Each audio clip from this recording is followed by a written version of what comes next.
Hey everybody, I tried clicking the button, it didn't work. Let's try it one more time. We can't start the Murdaugh trial without this. What do you got? I think I can prove to a judge that both of these men had the mens rea. What the hell is a mens rea? It's a legal term the lawyers use. It just means the intention to commit a crime. Okay, come on, let's go. Mens rea? Put the cuffs on him. How could we have gotten mens rea? We take blood? Can you do it without taking blood? We both use condoms. How is this possible? I want to see a doctor. Can I have an independent blood test? Money! I feel sick. What are you doing? Mens rea! Oh! Oh! My God! No!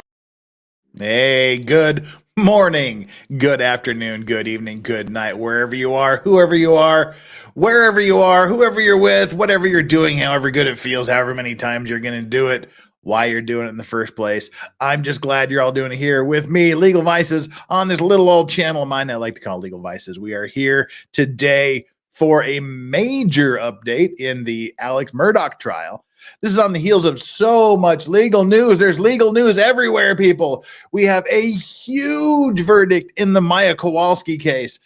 Johns Hopkins had, they got their keister handed to them on a platter with a nearly $250 million verdict against them in the Maya Kowalski case.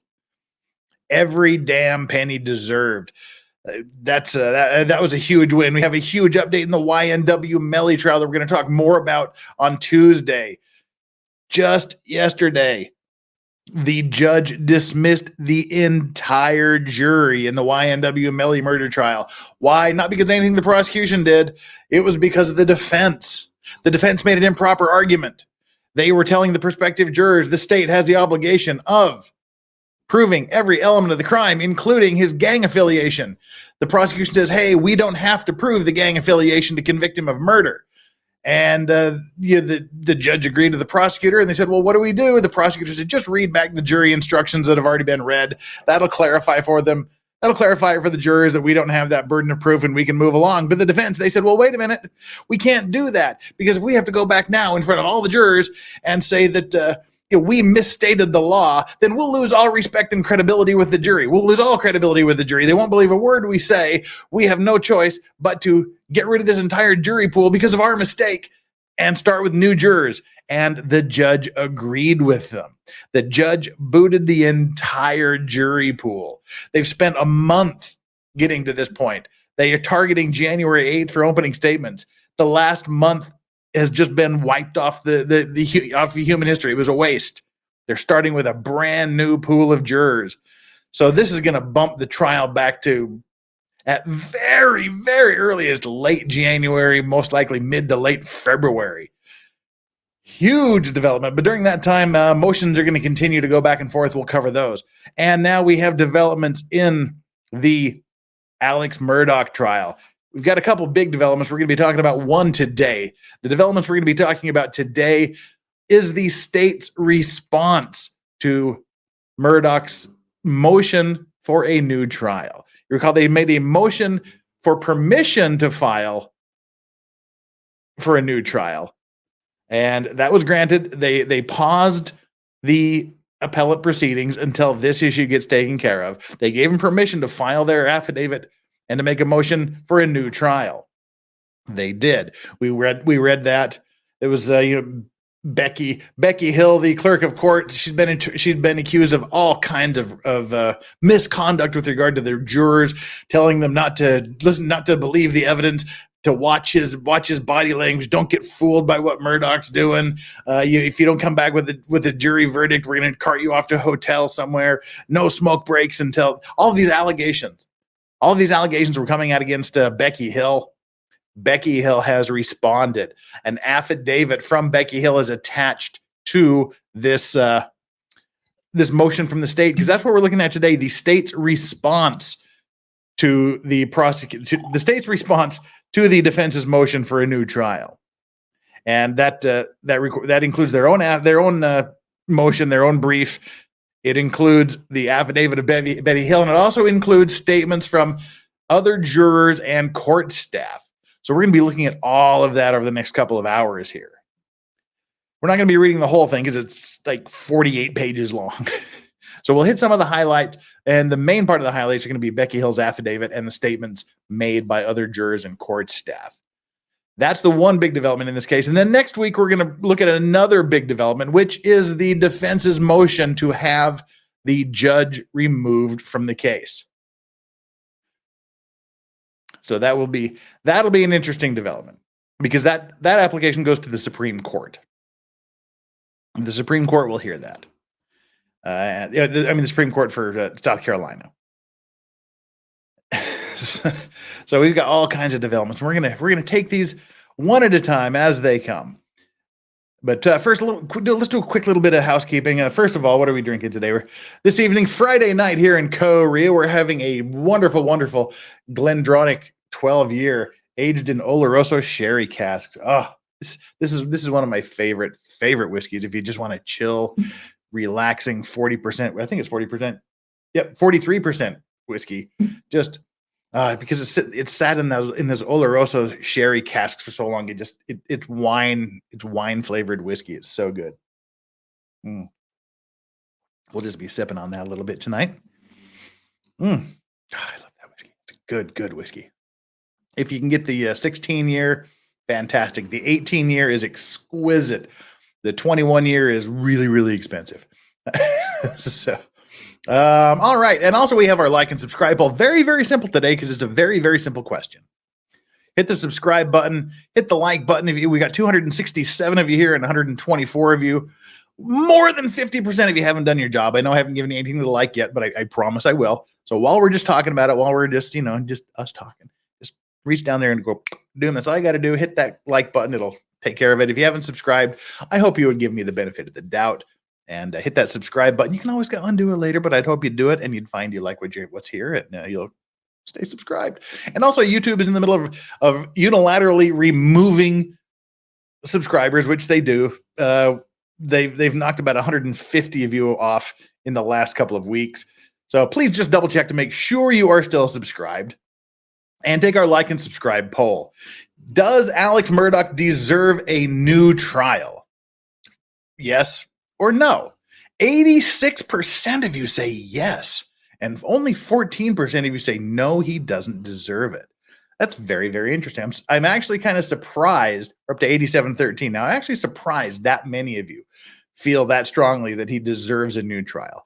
I think he does. A new trial. I mean, it doesn't matter if they acquit him of these murders. He's not going anywhere. He's going to spend the rest of his life in jail on the the financial crimes. So, let's do it right. If you're going to put him away right. And we're going to talk about that as we go along today. But Summer Butterfly, conflicting messages here. Summer Butterfly, new member. Thank you for being a new member of the Clean and Sober crew. But yet also Summer Butterfly has been a member for 4 months. Thanks for supporting either 1 day or 4 months, whichever it is. Thank you so very much. Oh, and by the way, all of you iPhone users out there, YouTube has just announced that iPhone users will be able to use their iOS operating system to purchase memberships on YouTube. Up to now, you had to do it on your desktop if you were an iPhone user, but starting very, very soon, if not already, iPhone users will be able to purchase memberships to YouTube channels directly from the app. So, a big development there, I guess. So if any of you have iPhone users want to use your phones to subscribe for memberships, go right ahead. And we've got a big one. Joe Choi bringing the heat. Really want to see the dogs loving the toys. Yes, we did an unboxing yesterday. Joe Choi sent two dog toys. We've got a Santa to mutilate and a purple dinosaur that we can all pretend is Barney and mutilate. If we get to Doggo Cam, which is an achievement that's just naturally unlocked at the $100 super chat mark, we'll unleash the Doggo Cam and we can decide if we want to let him attack the dinosaur first or Santa first. So that'll come with the releasing of the Doggo Cam. Thank you so much for that, Joe Choi. You are so generous with not only the gift, but also the first major super chat of 50 pounds to put us on our way to Doggo Cam, which of course earns you the Law Racks Vice Racks of the Day award so far. We will only be supplanted if someone gives more than 50 pounds. So let's put you up there, and then we'll get on with Murdaugh. Right, Vice Racks of the Day, Joe Choi. Joe Choi with the GBP 50. Save. Show. There we go. Very special thanks to the Vice Racks of the Day so far. Joe Choi with 50 Great Britain pounds. Thank you so much. All right, folks. Here we go. It takes a federal holiday to allow me to catch a live stream. It is a federal holiday in the U.S. Veterans Day. Yep, schools are closed today in New York State since Veterans Day falls on Saturday. And Tank Rat also dropping 50 Legal Vices memberships. 20 Legal Vices memberships. Sorry. If you were one of the lucky 20 that get a gifted membership from Tank Rat, make sure you give that gentleman your thanks. All right, really quickly run through what's coming up in the next week. Monday, a very, very, very, very special Maritime Monday, because today, November 10th, is the 48th anniversary of the sinking of the Edmund Fitzgerald on Lake Superior. So Monday, we'll be doing an Edmund Fitzgerald stream. We did one last year around this time. We'll do one on Monday, a memorial stream for the Edmund Fitzgerald. Tuesday will be YNW Melly updates. Wednesday will be more Murdaugh updates. Thursday will be one of the last O.J. Simpson streams we'll be doing with Chandler Remington as co-host and me. And then next Friday will be the monthly F It Friday stream, where we just say F it and I drink for shots. You throw all your money at me, we get drunk, we have a big panel on, and we have shenanigans. So that'll be next Friday. That takes us all the way through next week. And with that, let's jump straight into the Alex Murdaugh motions. Again, thank you very, very much, Tankrat, for that. Oh, sorry, we do have Lynn Barry. Lynn Barry, thank you so much. Lynn Barry, boom, with the 10-pound super sticker.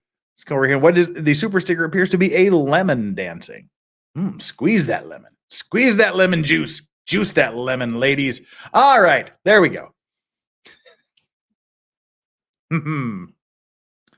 Oh, Kaiser Pineapple says, that's wild. I think the Edmund Fitzgerald Maritime Monday was the first time I watched you. Wow. That was about a year ago today-ish. All right. Richard Alexander Murdaugh. I'm coming for you. Oh, Rambo. If any of you are Rambo fans. Tickled the throat. All right.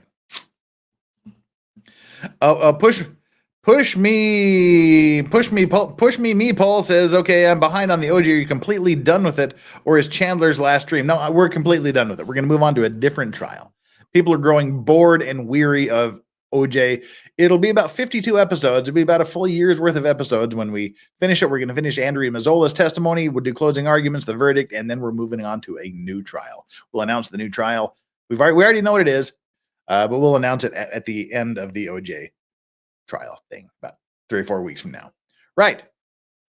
Here we go. This is the state's response to the defendant's motion for a new trial and the state's motion to strike. And as we edge closer to Doggo Cam and as the super chats come in, we'll be sure to read those. We're currently looks like we're about $35, $40 away, making a quick conversion in my head. So we're doing good. We may get to see the Matake stuffed animal here. All right, I'm just going to read the highlighted parts. Just going to read the highlighted parts here so that we don't spend our entire day reading 48 pages of motion. So this is from the state. This is the state's response to the motion for a new trial. After filing an appeal notice And during dependency of the appeal, Murdaugh filed in the Court of Appeals of South Carolina on September 5th, 2023, a motion to suspend appeal and for leave to file a motion for new trial. On October 17th, 2023, the Court of Appeal granted the request to hold the appeal in abeyance. I mean, it's just to suspend the appeal. To suspend the appeal and remand the matter to this court to permit Murdaugh to file his motion pursuant to Rule 29B of the South Carolina Criminal Procedure. Murdaugh also filed with the Colleton County Clerk of Court on October 27, 2023. Murdaugh broadly claims that he's and notice how we go through this, the language that the states use. They use this very hyperbolic language, just inflammatory language, just it's kind of childish in some points. Keep your eye on that. Notice how they go through it. It's just annoying in some places, kind of funny in other places. All right. So Murdaugh broadly claims that he's entitled to a new trial based upon allegations that the Clerk of Court of Colleton County, Becky Hill, Flux. What can you tell us about the name Becky? That's Flux's line. Becky's a hoe name. Becky Hill improperly attempted to influence the jury's decision. In support of this claim, Murdaugh offers affidavits from one juror who participated in deliberations, one who was removed for dishonestly concealing her own improper communications about the case, and two hearsay affidavits from his counsel's paralegal. Murdaugh additionally advances a sweeping conspiratorial theory about wholly irrelevant Facebook posts with scant evidence to support it. The state responds as follows. Point 1, law and procedure. Colorable claims of after-discovered improper external influence on a jury may necessitate a judicially conducted inquiry to confirm the validity of the verdict as free from external influence, through which defendant must show actual prejudice. The hell does that mean? Colorable claims with merit, claims with that appear to be reasonable on their face or whatever, had to have some color to them. The colorable claims of after-discovered improper external influence. Evidence of influencing the jury that was discovered after the trial. So relevant or reputable, believable, at least on the face of it, claims that there was external influence on the jury that was discovered after the trial. So if that happens, it may necessitate a judicially conducted inquiry. It may necessitate the judge inquiring as to what happened, to confirm the validity of the verdict, confirm whether the verdict was free from external influence, and the defendant must show actual prejudice in this situation. That's the first allegation made by the state in their response to the motion. But while we're doing that, let's hit these super chats that just came in. Been there, done that. Utah homie. I was saving this for F Friday, but I want to see Joe see Doggo Cam. Well, Friday is just around the corner. Maybe he'll hit the lottery between now and then. But thank you so much for that. Been there, done that. And Mandalore Wise 01.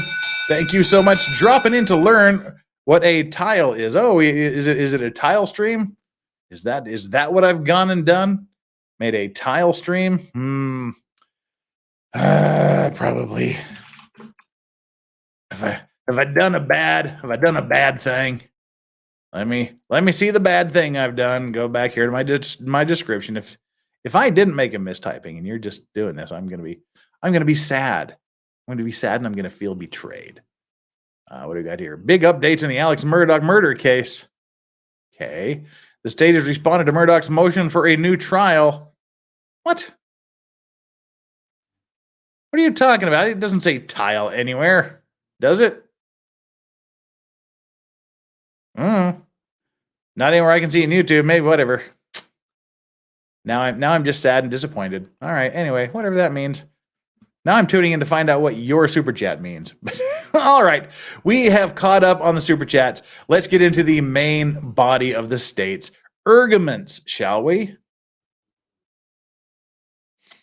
Oh, it was in the thumbnail. Oh no, it's in the thumbnail.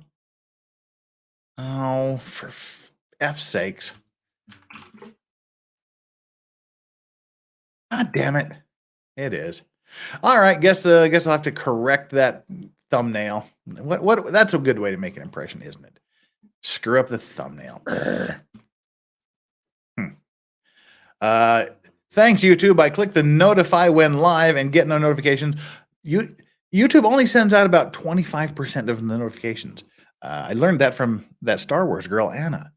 Apparently about 25% of the people that sign up for notifications actually get the notifications because YouTube is asshole. All right, law and procedure again. The colorable claims of after discovered improper external influence on a jury may necessitate a judicially conducted inquiry to confirm the validity of the verdict as being free from external influence, through which the defendant must show actual prejudice. The law permits, but skeptically receives motions for new trials based on after discovered evidence. Exactly. They're not just going to go, oh, somebody made an allegation, let's run wild with it. They handle them very, very skeptically, very, very conservatively.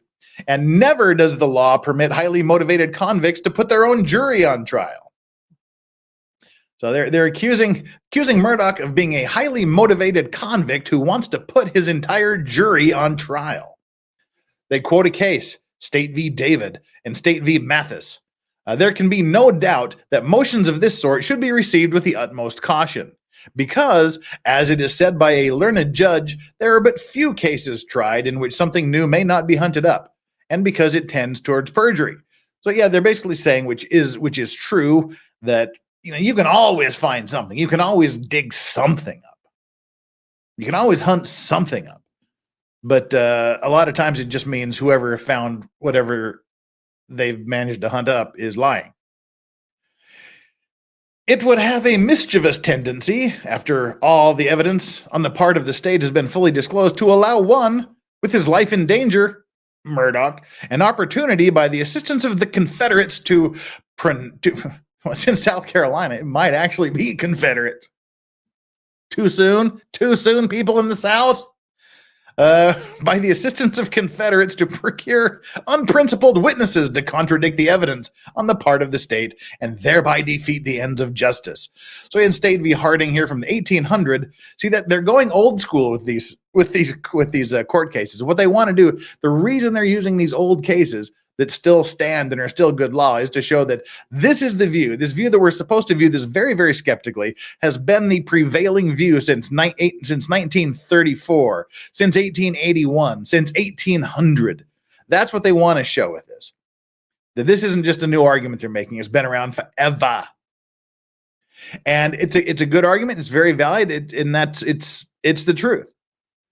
What they don't want is somebody who is facing the death penalty or who is facing life in prison to get a few of his buddies together and come and go, oh, we were unduly influenced. Oh, there was some misconduct here. We got to let this guy go. That's what they're trying to avoid. And so that's actually good law. Chappie, who's been a member for 3 months as Tank Rat, is a god among men. Thanks. Also, Becky is a hoe name. Confirmed. Thank you, Chappie, for being a member for 3 months.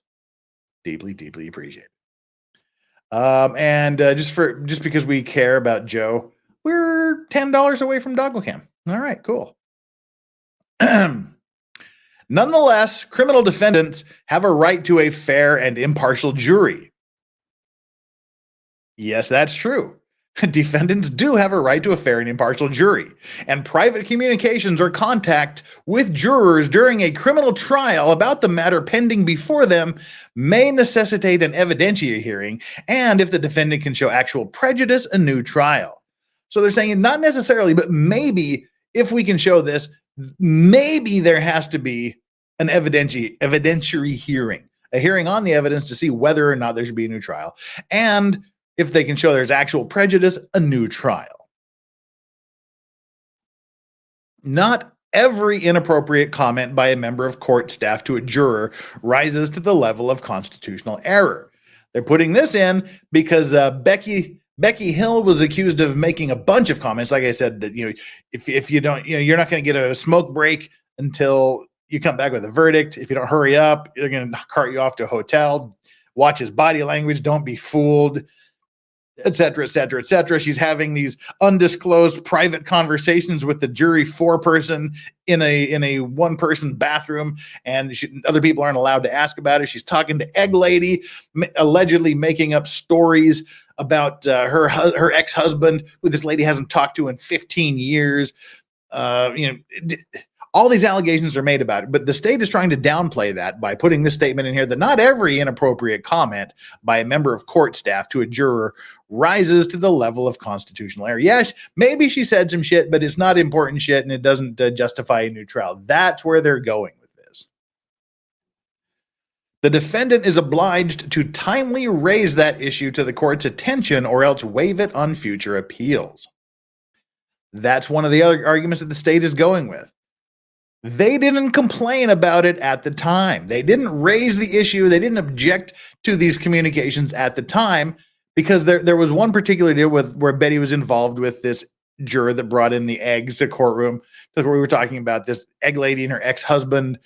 There was this Facebook post that Becky said he made, but he didn't, and all this other crap. The state kind of the state didn't want to make a big deal out of it. The defense kind of let it go at the time. And they want to say they didn't raise a stink about it at that time. They said, we're cool with it. Let's ride with it at that time.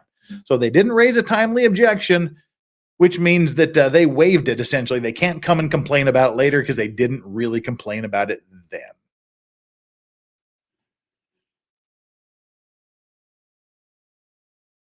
A jury poll. This is how we can cure this. They're saying we don't need a new trial. We don't need to go to all this hassle of having a new trial. We can just ask the jury. A jury poll may cure any procedural irregularities and confirm that each juror approves of the verdict returned and that no one has been coerced or induced to agree to a verdict to which he or she does not actually assent. So they're saying you can poll the jury. You can ask the jurors, ask each one of them, is this your verdict? Were you influenced by anything outside of it? And we can get around it that way. If all of them say, yeah, there's no problem, it's all of us, we weren't coerced, this is which they did at the end of the trial. They said, do you want to poll the jury? They said yes. They asked him, juror number 1, is this your verdict? Yes. Is this your verdict? Number 2, number 3, is this your verdict? They went around and everybody said yes. So they're saying that should clear it up. They've already said this was their true verdict. And you can even go back and ask them and maybe resolve it that way. More specifically, the Honorable Donald B. Hawker, this is in State v. Green. I believe that was the 1934 case that we just read a little bit from. More specifically, the Honorable Donald B. Hawker immediately after publishing the verdict cleared the courtroom of all present save the lawyers involved in the case, the clerk, and the judge's staff, and then brought out each juror individually and polled them on the record, asking the following questions with minor variations. Was your verdict guilty on both charges, and is that still your verdict? Was your verdict based 100% on the testimony, evidence, and law presented at this trial? Was your verdict influenced in any manner by the communications with any of the bailiffs or any other person outside of the 12-member jury? And finally, did you have any communication with any of the bailiffs or with a third party not part of the jury? And if so, please relay to the court what those communications were. This is what the judge in that case did. He asked each one of the jurors those questions after there was some impropriety about possibly having contact and communications between the bailiff and the jurors. The judge just brought them in and read them these questions and was satisfied with their answer. No new trials necessary. They weren't influenced because they all said they weren't. So what are you going to do? Like tell them they're liars and they really were influenced? Thus, the established practice.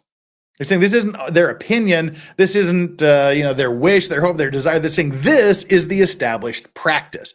This is what happens. This is what you should do in this case. Thus, the established practice is that when considering all allegations of inappropriate communications, the court should voir dire. That's how we pronounce it in Utah. Voir dire is, that's foo-foo. We pronounce it voir dire out in Utah. The court should voir dire the complaining juror, each juror who engaged in the final deliberations, and the alleged improper communicator in this case, the clerk, with a mind to at least one, whether the communication actually occurred, and if so, its context and substance. 2, the number of jurors exposed to the improper communications. 3, the weight of the evidence properly before the jury. And 4, consider the likelihood that curative measures were effective in reducing the prejudice. I don't like this reducing the prejudice thing. I like the idea that any prejudice is too much prejudice. Completely alleviating and removing the prejudice would make me more comfortable, not just a standard that says, did you reduce the prejudice? But for the proposed questions submitted and subject to judicial approval, but for these questions, and the court should not permit interrogation of the jurors by the parties or their attorneys. So just only let them ask those questions that we just read. Anything beyond that is too much, and don't interrogate the jurors. Why? Jurors are citizens who have committed a tremendous service to their community and country through the sacrifice of time and effort to weigh on the most serious issues that can be put to them, a man's guilt and his freedom. So these jurors have done a great job. Don't interrogate them. Ask them those few questions, see how they answer. Make your decision on that. That is enough. All right. Before we go into section 2, we got some important things to do. All righty. First thing we have to do is read a couple of these super chats that have come in. Let me get these super chats going here. Let's bring us up. Hey, Talk with Sally. Good morning to you. Tank Rat bringing the 50 IUDs. Thank you so much for that. Tank Rat, you are a mensch. Trail was fixed. We know trial, but I spelled it tile, so we're both there. Trial was fixed, and the sled was corrupted even after messing with the jurors. We're going to hear a little bit more about sled coming up here in just a minute in the lower part of this affidavit. Sled rears their ugly, snaky head. Thank you so much for that super chat. Deeply, deeply appreciated as always. Rosie bringing the £5 super chat. Woo! Becky's real first name is Mary and middle name is Rebecca. So she actually prefers to be a hoe. Rosie, cannot argue with that. Thank you so much for the super chat with the smiley face. And that also means, yes, Tank Rat is the patron saint of Legal Vices chat. But so far today on Straight Up Super Chats, Joe Choi is the Vice Racks of the day. And thank you again so much for that, Rosie. Now is the time we've all been waiting for, at least I've been waiting for, and Joe Choi has been waiting for. Let's make sure we're good to go with this. Oh, we are. Ooh, we don't want to. That's a reflection on the window there because pants are prison. All right. Let's see. We're gonna have to take this slow because there's a sleeping. Release the hounds. It's time to release the hounds. We've got Strawberry asleep there, and Yoda is in the next room. And we have an Insta poll question. This week we've released the doggo cam, and that opens us up to the dogs and toys. 1, to give them Santa, and 2, to give them the purple dinosaur. Which one do they get? Let me know there in chat. 1 for Santa, 2 for purple dinosaur. Which one do they get? 1 Santa, 2 purple dinosaur. Go.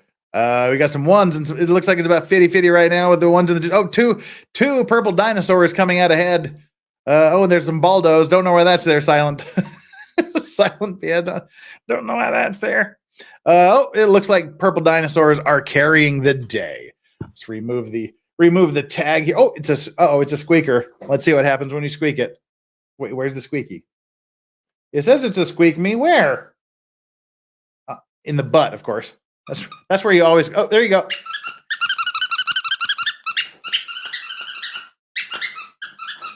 We've got her attention. Let me zoom out the camera here so we can get a broader field of view.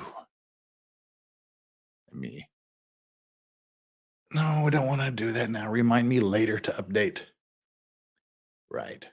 Let me now boop, slide this back a little bit. There we go. Go get her, boy, girl. Attack. All right. There you go. You can watch you can watch Strawberry munch on that for a bit, and let me go fetch Yoda and see if we can get Yoda in here. I'll have to go wake Yoda up. Just give me a quick second. I shall return.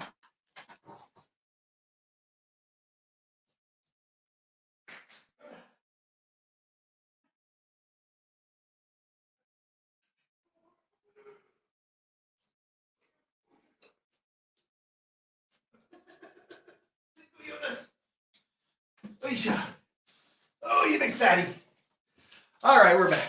Hey. Well, all right. Of course it went under there. Hang on. God dang it.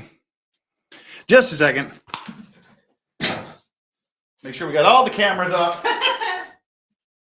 All right. Why'd you put it under there?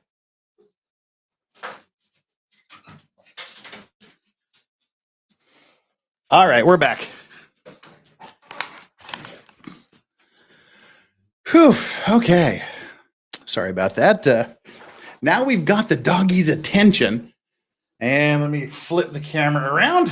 The doggo cam anyway. Of course. All right, it is. Doggo cam is rebooting. As soon as it reboots itself, I will put it back.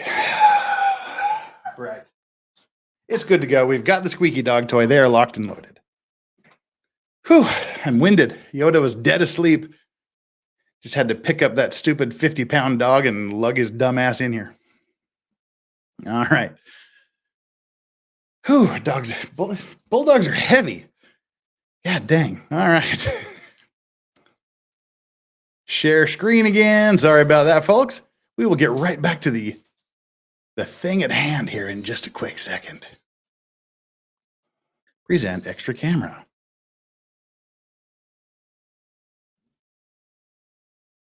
Oh, it hasn't rebooted itself yet.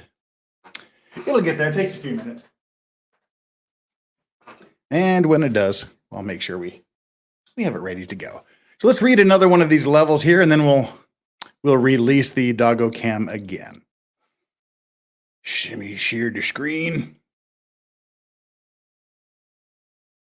Oh, now saying USB device not recognized. Well, that's exactly the opposite of what we want to have happen, isn't it? That's the boomer. Yeah.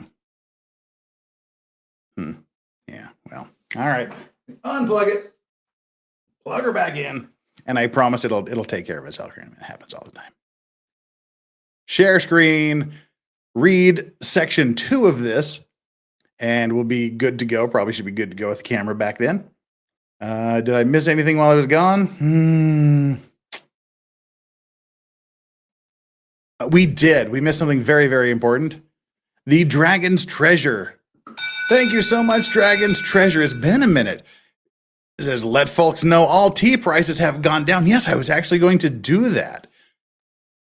Tea drinkers around the world. If you're not a tea drinker, try to be. TheDragonsTreasure.com.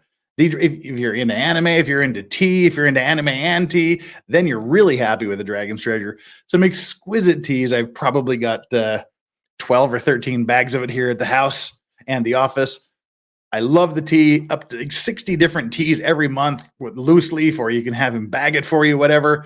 Go there. He's just dropped his prices on probably a permanent basis. And so go there, check it out. Use code VICES to get not only the new low prices, but 10% off. Get you 10% off of your orders if you use code VICES. That's a triple win. He gets a sale, you get 10% off, and I get a 5% kickback that I can put towards more tea. So yeah, go check out thedragonstreasure.com for your tea needs. Some great, great teas. I mean, seriously, great teas. You're such a tease, Dragon's Treasure. All right. That's No, that was nice of me, wasn't it? I mean, seriously, I'm a supporter. I own the Dragon's Treasure teas myself. I mean, not own the company. I own like pouches of them. Trial. We moved on to the trial.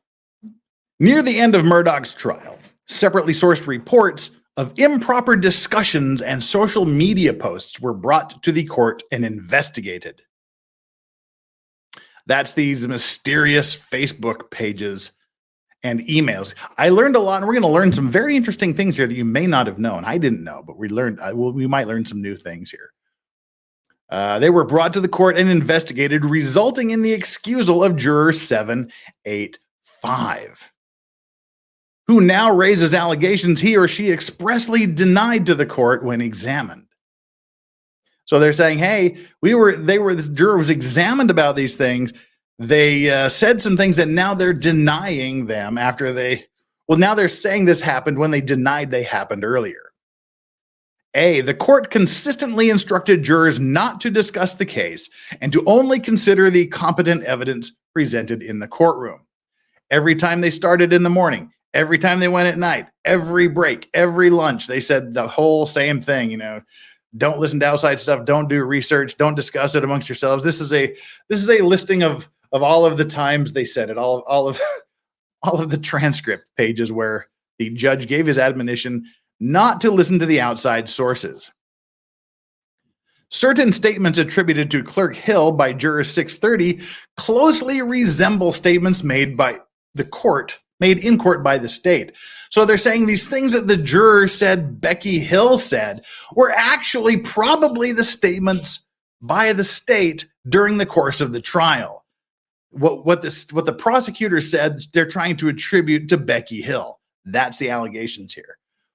The parties made their opening statements on Wednesday, January 25, 2023. The state, as part of its own opening statements, advised the jury, you're going to see relevant statements. You're going to see video statements of Alex Murdaugh. You're going to see a body-worn camera of him at the scene when law enforcement arrives, and hear what he says about that night. You're going to hear 3 recorded statements on video that he gave with law enforcement. And you're going to hear how things progressed about what he says and what he says he did that night. Watch those closely. Watch his expressions. Listen to what he says. Listen to what he's not saying. Use that common sense. Does this seem right, or does this seem a little off? Does something seem a little off about this? So they're saying they said this, and now someone is saying that it was that they're misappropriating, they're misattributing these statements to Becky Hill, saying watch his expressions, watch his body language, don't be fooled. The state is saying the juror is convoluting these 2 episodes. And again, at the end of its initial closing arguments, the state implored the jury to not let Murdaugh fool them. This is what he did. This is what he did right here. This defendant, on the other hand, has fooled everyone. Everyone who thought they were close to him. Everyone who thought they knew who he was. He's fooled them all. And he fooled Maggie and Paul too, and they paid for it with their lives. Don't let him fool you too. Again, they said the jury, they said this juror said Becky Hill told them not to be fooled by what Murdaugh said or did. But they're saying, no, it wasn't her, it was us. We said it at the closing argument. And the court thoroughly investigated allegations of improper communications by juror 785 and ultimately dismissed the juror for these communications. So this was the egg lady. This was the Facebook lady. Becky Hill said, there was this statement about how she got drunk and talked about the case. The lady said, hey, I haven't talked to my ex-husband in like 14 years. And the court said, I'd like to see those Facebook posts. Miraculously, they weren't there. But there was an apology. There was an apology statement that she brought. He apologized, but it turns out that the apology was posted. The original post had apparently been deleted, and the apology post had been uploaded a few days before she reportedly saw the first post. So it was a big shit show. They're saying that Becky Hill was lying, and that this juror got caught up in this. But here the prosecutor is saying, no, that had nothing to do with her dismissal. We're going to learn a little bit more about that dismissal now. So they say, no, this Facebook stuff had nothing to do with it. It was for other reasons. So on Tuesday, February 28th, 2023, after the conclusion of the reply examination of Kenny Kinsey, the court initiated an in-camera hearing. That means in the court, in the judge's chambers. It's Latin. Camera means room or chambers. So in the judge's chambers. Hearing an in judge's chambers hearing, in-camera hearing regarding an email that raised juror concerns. In sum and substance, the email represented that the unidentified author heard from an unidentified coworker that said coworker's landlord, who was a jury in the Murdaugh, who was a juror, said Murdaugh was innocent, and that the jury, quote, works at the monkey farm. Yeah, the egg lady worked at the local monkey farm. But so what they're saying is it had nothing to do with the husband, had nothing to do with the Facebook post. This juror was a landlord, and she told one of her tenants that he was innocent. Not her ex-husband in this Facebook post. Murdaugh's counsel has advised the court to disregard the email as mere noise in a high-profile case, but the state expressed concerns about the allegation of a clear violation of the court's instructions to the jury, and noted there were still alternate jurors. So the defense is like, this is just trial noise, let it go. But the state's like, oh, no. We're concerned because she seems to have already made up her opinion. There's alternate jurors. Let's just show her the door and get on with the alternate jurors. Counsel Griffin speculated without support that the email was an orchestrated effort to get the juror removed. They're saying he made these allegations. It was a fake. But they're saying no, it wasn't really a fake. There was no grounds. There was no evidence that it was a fake. It was just something he said. Then they move on here. Some back and forth about the ex-husband. Upon the state's expressed desire to know the identities of the persons who reported the improper contact to the court. So they're like, okay, who reported this? Here's the email. Now, who reported it? Who was the rat? The court again summoned juror 785 and elicited additional information sufficient to identify the person with whom the juror allegedly had an improper conversation. Two of juror 785's tenants, male tenant and a female tenant, shortly after 9 p.m. that evening, agents with the South Carolina Law Enforcement Division, SLED, our favorite people at SLED, visited these two tenants of juror 785, located them, interviewed them separately, and prepared memoranda and recordings reflecting the interviews. It seems that on March 1st, 2023, the 27th day of trial, the tenants met with ADAG David Hernandez and DAG Donald J. Zelenka and executed affidavits consistent with their statements to law enforcement the night before, which stated that juror 785 had delivered a refrigerator to them on Saturday, February 18th. They're saying the juror brought a refrigerator to the tenants and briefly discussed the case. After the jury view and the state's initial closing, the court convened another in-camera hearing to review the affidavits and examine juror 785's tenants. The court asked the male tenant about his affidavit. The male tenant explained that he offered his opinion about the case to juror 785, who disclosed their role as a juror while speaking to female tenant while they were delivering a refrigerator. Okay. Juror 785 had replied to the male tenant that she hadn't decided either way because it was kind of early in the case, I guess, that she made no decisions if he was guilty or if he wasn't guilty. The state then reviewed the male tenant, his affidavit line by line, which he confirmed is accurate. So basically saying, she said the juror has a couple of tenants, male and female tenant, delivered a refrigerator, talked about the case, said that she hadn't made any decision as to whether or not he was guilty because it was too early in the trial. So that's kind of where they're sitting. And now we've got Doggo Cam back.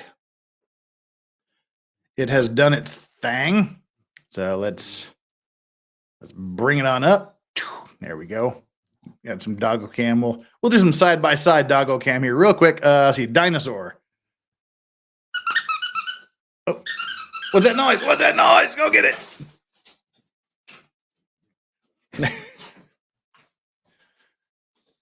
Strawberry's taking the Doggo Cam and Yoda's following. And let's see if we can turn the, God dang it. This camera just, there we go. Every time we move the camera, that happens. loose wire. But anyway, right. So we're done moving the camera around. We'll just leave it where it is and let the chips fall where they may, shall we? And again, in just a minute, it will reboot itself. And Strawberry has taken the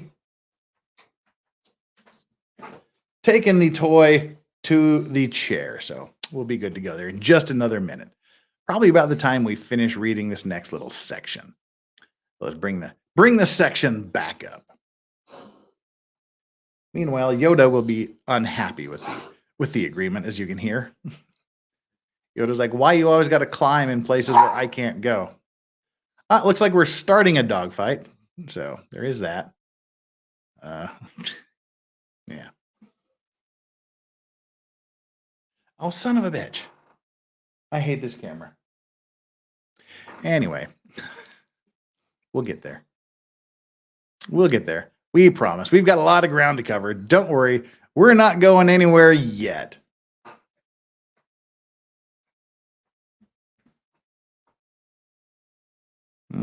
Scroll on down some more here to the next section. Cutting a lot of this out. There we go. Finally, the court granted counsel Harpootlian the opportunity to confront Juror 785 directly with their tenant's affidavits, which the juror denied as inaccurate. So she said, yeah, they gave these affidavits, but these affidavits are not accurate. I deny this is the truth. So the juror is saying, no, they lied in these affidavits. Once juror 785 was excused after a very brief discussion with the witnesses, counsel Harpootlian declared, I'm not going to argue anymore about this. I'm going to defer. It's your call, your judgment, Your Honor. I'm not going to argue with whatever you do. Okay. Now, what they're trying to do here, they're trying to say, okay, well, right there, he talked about it. He confronted there. He asked about these things. He was happy. He told the judge, you do what you need to do. I'm done arguing about it. I'm not going to argue about it anymore. Whatever you do, I'm okay with it. So they're saying he said he was okay with whatever the judge said. Now he wants to go back and complain about what happened. He's saying they can't do that, which I think is kind of conflating the issue. That's not really what he was saying. He's saying he was going to defer it. Like, I'll come back to this later, but right now I'm not going to argue with Your Honor. That's what I think Harpootlian was saying. But they're spinning it as he said, hey, whatever. Now he's lost the opportunity to come back later and complain about the infamous egg juror. Because after the egg juror lady was excused, she didn't want to talk about it to anybody. So that moves from their comments about the background. And now they're going to get into the legal issues of the affidavit itself. The legal issues surrounding whether or not a new trial should be granted. And of course, we know how that's going to go. The state says we want a new trial. I mean, the defense says we want a new trial, and the state says no.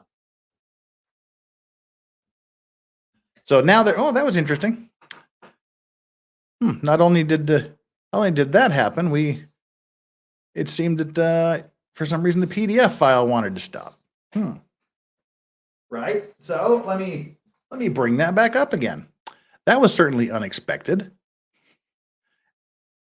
Adobe's not supposed to crash like that. Where's my Murdaugh file? There's my Murdaugh file.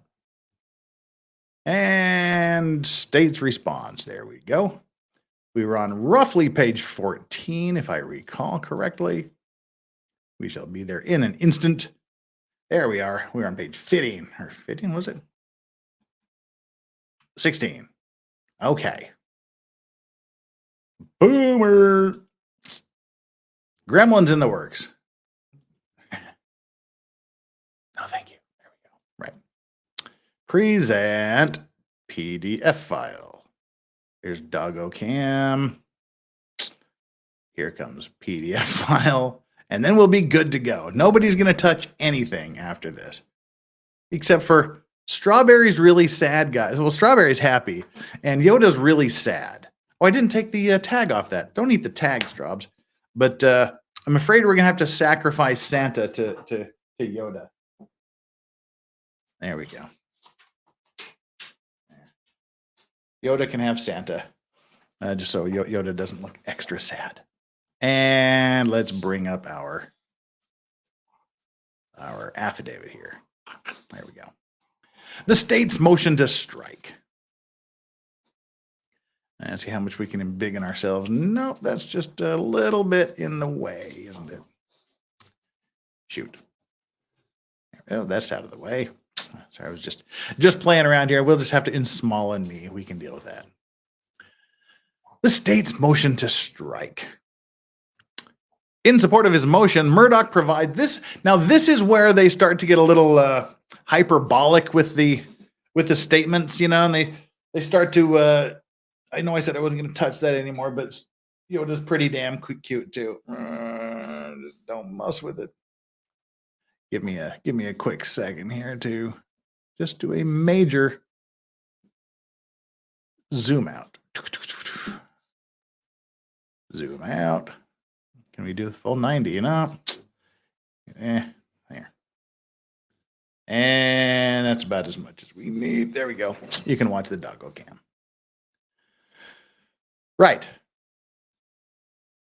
There, I think we're all happy with ourselves, aren't we? All right. Thank you, everybody. And while we're doing that, let's clear off this Mavio with a $5 super chat. Spending my Friday listening to some pantless old man waddle around his home talking to his dogs. I'm living the dream today. I'm not old. I'm actually not really pantless, and I wasn't waddling. But other than that, yes, everything was true. And don't forget breathing heavily because I had to lift a $50. I wish it was $50. A 50-pound dog around the house. In support of his motion, Murdaugh provides various affidavits which are deficient. So all these affidavits from Egg Lady, from other people, from his court clerk, they're deficient, legally deficient under the South Carolina rules of evidence, notwithstanding any effort by the state to grapple with the affidavits. They have to grapple with the affidavits and its arguments in sections 4 and 5 below. The state must respectfully move to strike portions of Murdaugh's motions for a new trial as follows. These are the parts they just want to throw out. They just want to throw out the parts of these affidavits. One thing they want to throw out, Harpootlian's paralegal, Holly Miller, which largely purport to reflect statements made to or otherwise in her presence by two jurors, 741 and 326. If you recall, maybe you do, maybe you don't, but in their motion, in the defense's motion for a new trial, they made mention that two of these jurors gave their story and they weren't around to give a sworn affidavit. So Harpootlian's paralegal, she gave an affidavit saying what they told her. For those of you that know, that is hearsay, but sometimes it's allowable. Like if a witness is unavailable, sometimes someone can say what the witness said. So that's kind of what they did with the affidavit. But the state is arguing, nah, you've got to disregard what she said because it was just hearsay. An affidavit from Miller is not tantamount to an affidavit from the jurors themselves, and it constitutes textbook hearsay. Accordingly, the state moves to strike in part as inadmissible hearsay motion for a new trial, Exhibit B at lines 4 through 11, Exhibit J at lines 2 through 9, and any such part of the motion that relies thereon. The state also asks they move to strike as inadmissible under Rule 606B, the South Carolina Rules of Evidence, all such materials regards the internal functions and deliberations of a jury. They're saying they want everything that talks about what the jurors were talking about stricken from the record. And also, stricken from the affidavit and the motion. The state moves to strike all such materials regards Murdaugh's claim regarding the Facebook. I like this. I like how this is worded. They want to remove and strike all of the materials regarding the Facebook posts, book deals, and post-trial media interactions as immaterial, impertinent, and scandalous. It's impertinent for them to say these things. It's scandalous for them to say these things. Well, it's probably scandalous that Becky Hill is doing some of these things. Allegedly. The greater part of Murdaugh's motion is dedicated to an outlandish theory. Outlandish. It's not based in reason. It's completely outlandish theory. That Clerk Hill deliberately fabricated the existence of a Facebook post implicating juror 785 in order to get them removed from the jury, force an outcome, and thereby profit from fame and fortune. Oh, that's outlandish. And if by outlandish you mean sounds pretty reasonable to me, I guess we're on the same page. Because that does seem kind of reasonable to me. I don't know about you guys, but that's kind of what they're saying they did. What do you think? Is it outlandish? Is it scandalous? Is it just crazy talk from Murdaugh and his team? Or might there be something to it? So saying sure, someone who would support a book deal she didn't have at the time. Only Alex Murdaugh could conceive of such a confounded gambit. And even remotely plausible, and he is projecting his own calculating, manipulative psyche onto a dedicated public servant in an effort to save himself. That's probably my favorite overall sentence in this entire thing. That this idea that Becky Hill could deliberately fabricate the existence of a Facebook post implicating juror 785 to get them removed from the jury, force an outcome, and thereby profit from fame and fortune. That idea, only Alex Murdaugh could conceive of such a confounded gambit as even remotely plausible. And he's projecting his own calculating, manipulative psyche onto a dedicated public servant in an effort to save himself. I like that sentence. That's a ridiculous sentence. I think, again, there's a lot of this hyperbole that goes into this affidavit here, into this motion. Argument 1, even assuming ad arguendo that all facts averred or stated in Murdaugh's motion are true, assuming everything that Murdaugh said in his motion is true, the motion still fails to make a prima facie, like on the face of it, just like at a glance, fails to make even just a glancing showing that he's entitled to an evidentiary hearing or relief. They're saying, okay, even if you take everything as true, nothing in there rises to the level of allowing him to even have a hearing on this, let alone have a new trial.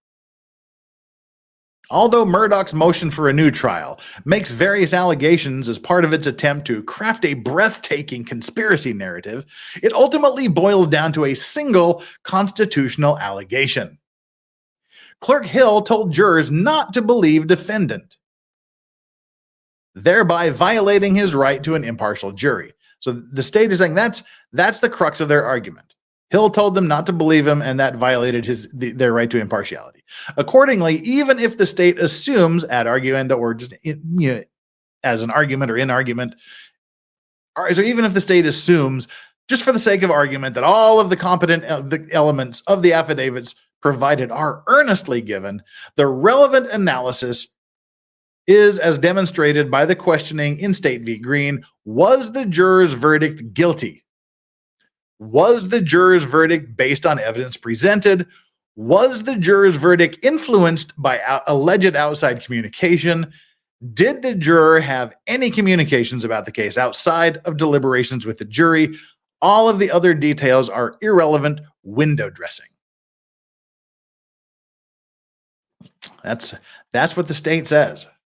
And argument number 2, even if the court accepts everything is true, even if the court deems an evidentiary hearing is necessary, the state expects that the material allegations will be shown to be not credible. So even if we have a hearing on whether or not to have a new trial, we're going to show that those assertions made by the defense are not credible.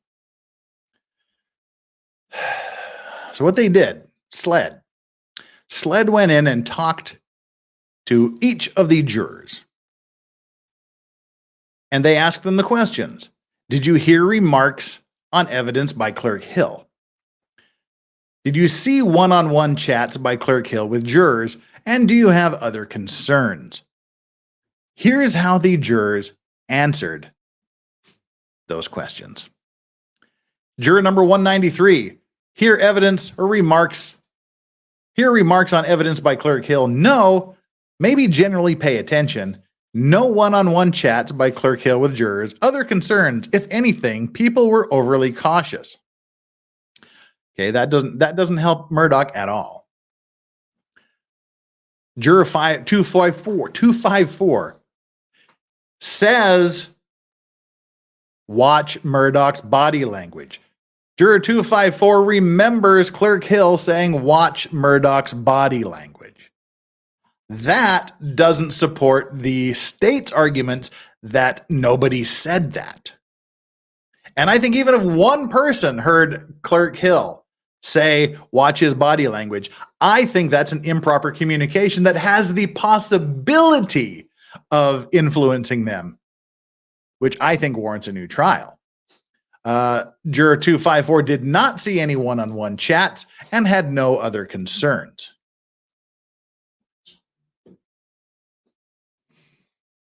Juror 326, no comments from Clerk Hill other than a graphic material warning.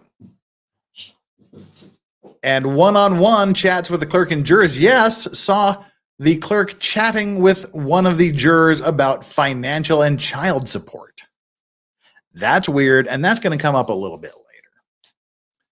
And no other concerns. Juror 530 didn't see nothing, didn't hear nothing, wasn't concerned about nothing. Juror 544 didn't hear anything, just generally pay attention, look at body language, and be observant. So Judge 544 sort of supports Juror 254, which doesn't help the state. Saying, yeah, she said, look at the body language. The clerk has no business talking to jurors and telling them to look at the body language. No one-on-one communications and other concerns. Juror 630 is a tenant of Juror 785 who is upset. That's interesting. Juror 785, Egg Lady, she delivered a refrigerator to two other tenants, but it also seems that Juror 630 is a tenant of Juror 785. Well, ain't that the shit? I find that to be really fascinatingly interesting. That Juror 630 is one of Juror 785's tenants.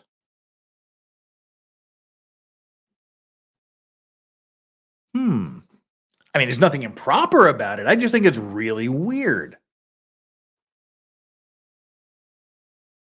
I just think that's really weird.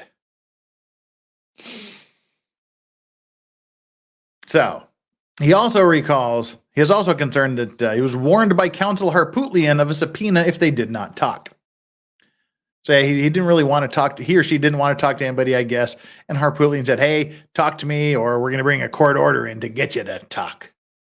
Which they need, basically.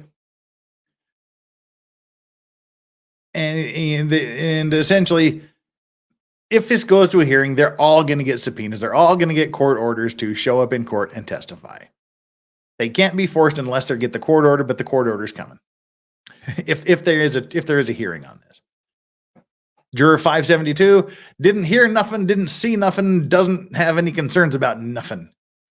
Juror 578, one of these, he declined to discuss the case or deliberations with SLED and apparently anybody else.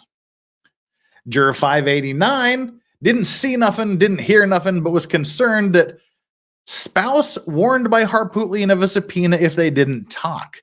There's another thing that, Harpootlian told another witness, if you don't talk, we're going to get a subpoena and order you to talk, which is probably going to happen anyway if this goes to a hearing. Juror 630, no interview at the time of this writing, probably avoiding SLED, which is a good thing to do. And Juror 729.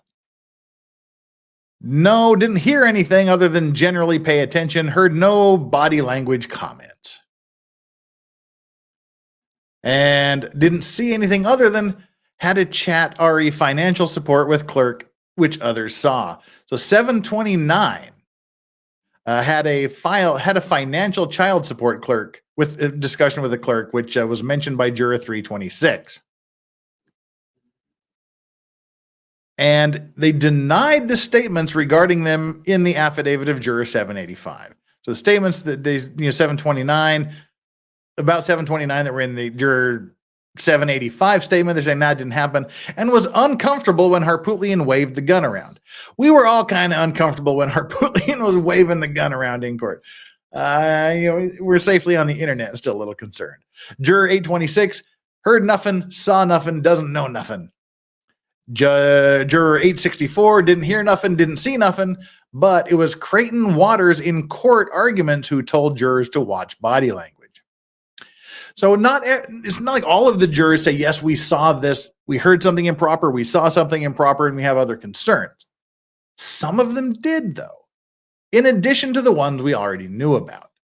So it gives a little more credence, but yet others are saying, no, this all happened for other reasons, which takes a little bit away from the credence of the statements being made by the defense. So we've got a lot going on here. The judge is going to have to decide what to do. How credible is this? Does it meet the proper standard? Should we have a hearing on this? Should we have a new trial? I just think it's fascinating. Before we move on, none ya business with the $2 super chat says, may I suggest a new cam cable and tape it in place?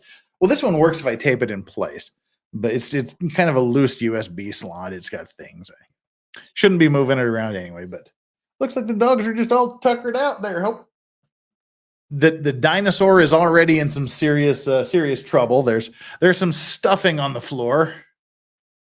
So the purple dinosaur is already being eviscerated by Straubs.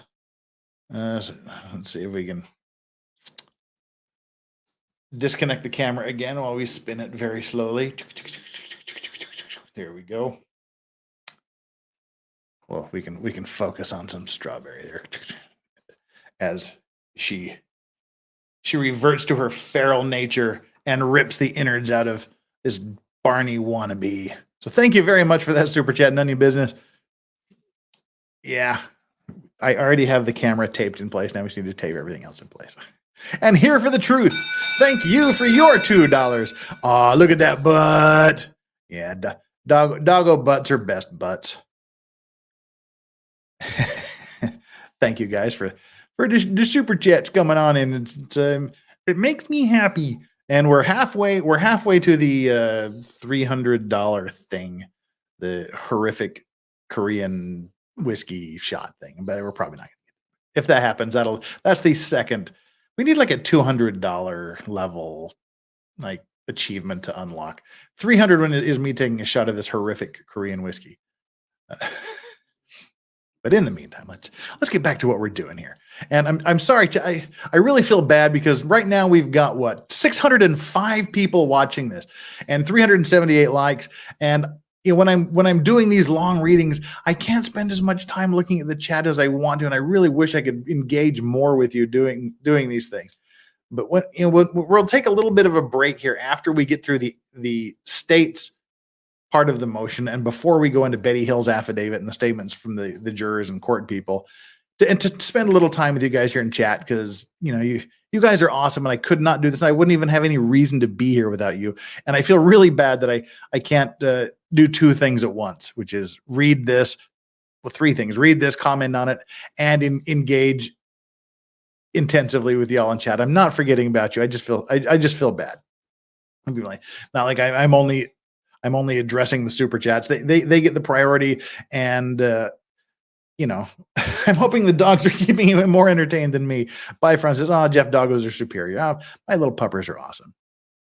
But I will we'll spend a little bit of time talking to you here. Yeah, shorts and skirts are probation. Shirts and bras are also prison. Anything constricting, confining, or restraining is prison. Carlos Delfino says, stop being a pussy. I'm not a pussy. I'm just extraordinarily grateful to all of you. Even those of you that don't super chat, that can't or don't for whatever reason, I still do this for you guys. You guys are awesome. And I just want to know I am thinking about you, even though I can't handle 803 things at once. MG Law says, bye, Franz. They shouldn't have been separated. I've never heard of a jury being split up like that before. Yeah, they had the jurors in two separate locations, which sort of seems to me to foster a cliquey sort of attitude between them. Which, I'm not a big fan of that either, and I have never heard of jurors being like put separately as well either. So. Right, let's get back to the affidavit. You guys rock. Thank you so much for just for being here, and hit that like button. Let's see where we are. Oh, while we're at it, while we're taking a little bit of a pause here at the 1 hour and 16 minute mark. The like and subscribe button. Hit that like button. We've got 581 peeps, 400 likes. 181 of you haven't done your job. Good Lord, people. Are you not entertained? Get down there. Get down there and hit that like button while we do this. And then make sure you're subscribed. If you haven't subscribed, I would be deeply honored if you would take a risk on clicking that little subscribe button and seeing what we do here with the Murdaugh trial, with the YNW Melly trial coming up. You got Courtney Clenny. If that thing ever goes to trial, we're going to be covering that. Sarah Boone is coming at some point. We do other stuff. We do a Fuck It Friday once a month where we just grift and drink. We do some retro trials. Take a risk. Take a walk on the wild side. Click down there on that subscribe. And if you have already subscribed, just make sure you're still subscribed, because YouTube does their thing. And hit the like button. And let's see what happens with our like and subscribe poll. And remember, if you don't hit that like and subscribe button, how dare you?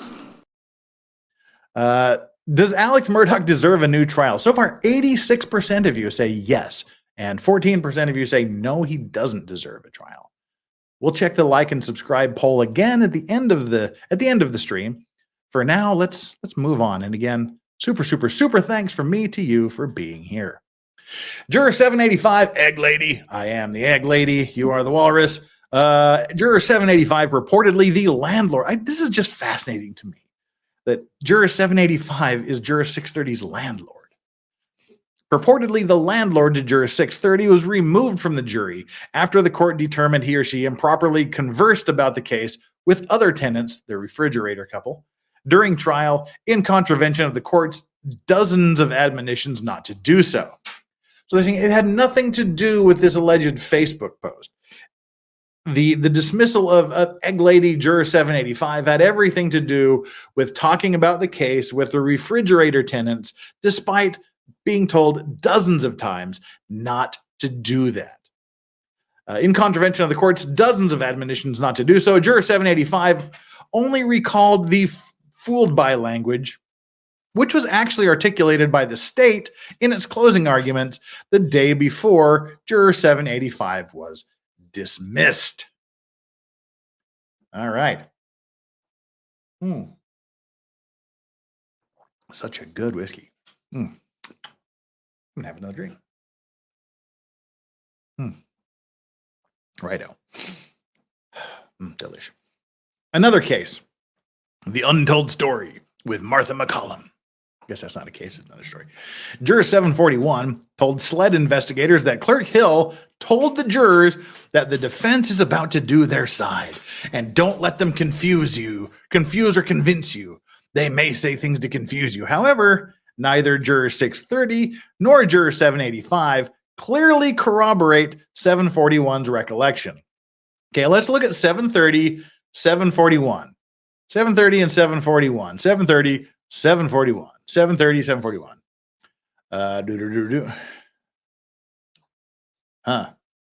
Guess they were both dismissed as well. Interesting. All right. We don't have their statements.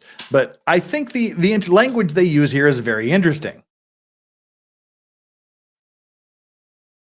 That dogfight. Juror 785 only recalled being fooled by, and the states, these jurors' comments weren't corroborated. They didn't clearly corroborate 741's recollection. I don't like that language, didn't clearly corroborate. That suggests there may have been a less clear corroboration. There may have been tangentially corroborating statements. There may have been circumstantially corroborating statements and stories. I don't like the way they focus this on doesn't clearly corroborate Juror 741's recollection. Yeah, the juror was replaced with police officer's brother. And if his memory serves me, one of the other, was that the juror whose brother was the first person on the scene? No, that was a different juror. And the jury pool was a damn mess. We should do an entire stream on what we know about the makeup of the jury. It was weird. Right, juror 741 told SLED that she was aware that Clerk Hill wrote critically of her attentiveness during trial, and additionally noted that Clerk Hill told her after trial that no members of the media wished to speak with her. Oh, see, she clearly remembers Clerk Hill going, "Nobody wants to talk to you, inattentive little bitch." I mean, that just sounds so petty. I hope it actually wasn't said in a petty tone like that. No media people want to talk to you. You're not attentive, and nobody wants to talk to you. Conclusion of the state's response to the motion. Wherefore, the state respectfully requests that this court summarily deny Murdaugh's motion for a new trial. Summarily deny means just do it right now. Don't hold a hearing. Don't have deliberate. Just right now, just deny it. Or, barring that, convene an evidentiary hearing consistent with what that was conducted in State v. Green. And that was the list of the few questions. Was this your verdict? Is it still your verdict? Were you affected by the statements that were made? Just ask them those 4 or 5 questions. So either just deny it outright right now, don't even give it consideration, just reject their motion for a new trial. But if you're gonna have a hearing, just limit it to those few questions to each of the jurors like they did in State v. Green. And then after you've heard the jurors' testimonies and the witnesses have presented it, then find his allegations not credible and deny his motion. That's what they want. Just deny his motion outright, or listen to a few people, answer a couple of questions, then deny it.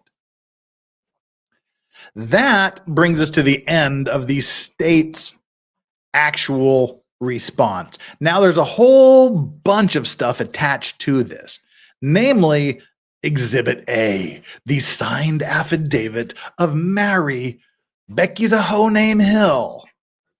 Rebecca Hill, Mary Rebecca Hill, her signed affidavit is coming up next.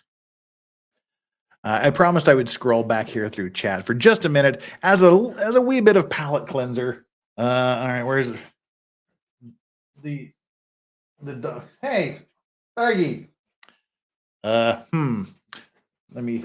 I have to kind of. There you go. What's up, Yoda? Please. Yoda's there licking Dargie's butt, licking Strawberry's butt. So please don't do that. Okay, so what do we think so far? Just on what the state has said. We've got 86% of people in the poll saying yes, new trial, 14% saying no new trial. Now that we've read the main body of the state's response to the allegations by Murdaugh, what do you think? One here in chat if you still think there should be a new trial, and 2 if you think there's no need for a new trial at this point. Were you convinced one way or the other? Were you either convinced, oh yeah, the state is obviously lying and there needs to be at least a hearing and possibly a new trial? Or are you saying, okay, now that I've heard the state, I realize that the Murdaugh side is completely up in the night? This is solid ones across the board. Holy crap. And of course, MG Law with a 69. What, no 420s? Flux is this whole situation's fucked up. We got a 69, we got a 96. Well, that's just kind of like reverse spooning, I think, Flux. Maybe that's something, I don't know. Is that a thing? There we go. JKD Buck, not disappointing with a 420. All right. So it seems like all of you are just as 666 from Mexican Vaders. Hey Joe bringing in the rush 2112. You win, Hey Joe. That is clearly 2112 is the correct answer. Any answer, 2112 is the answer. All right, Joe. Yeah. Hey Joe just wins. Sorry, everybody. Yep. So apparently, all of you still think or have been convinced that he should get another crack at this. Wait, where's the dinosaur?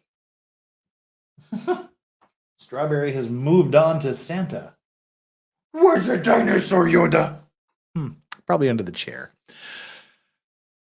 Bifron says 1, but I think the whole state needs a reform. Yeah.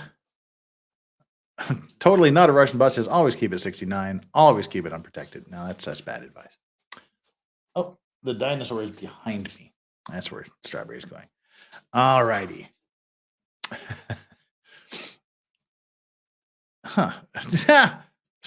Swan Lake Lady, bring in the 84321, which for about the 2 people that may know that, that is the zip code where I grew up.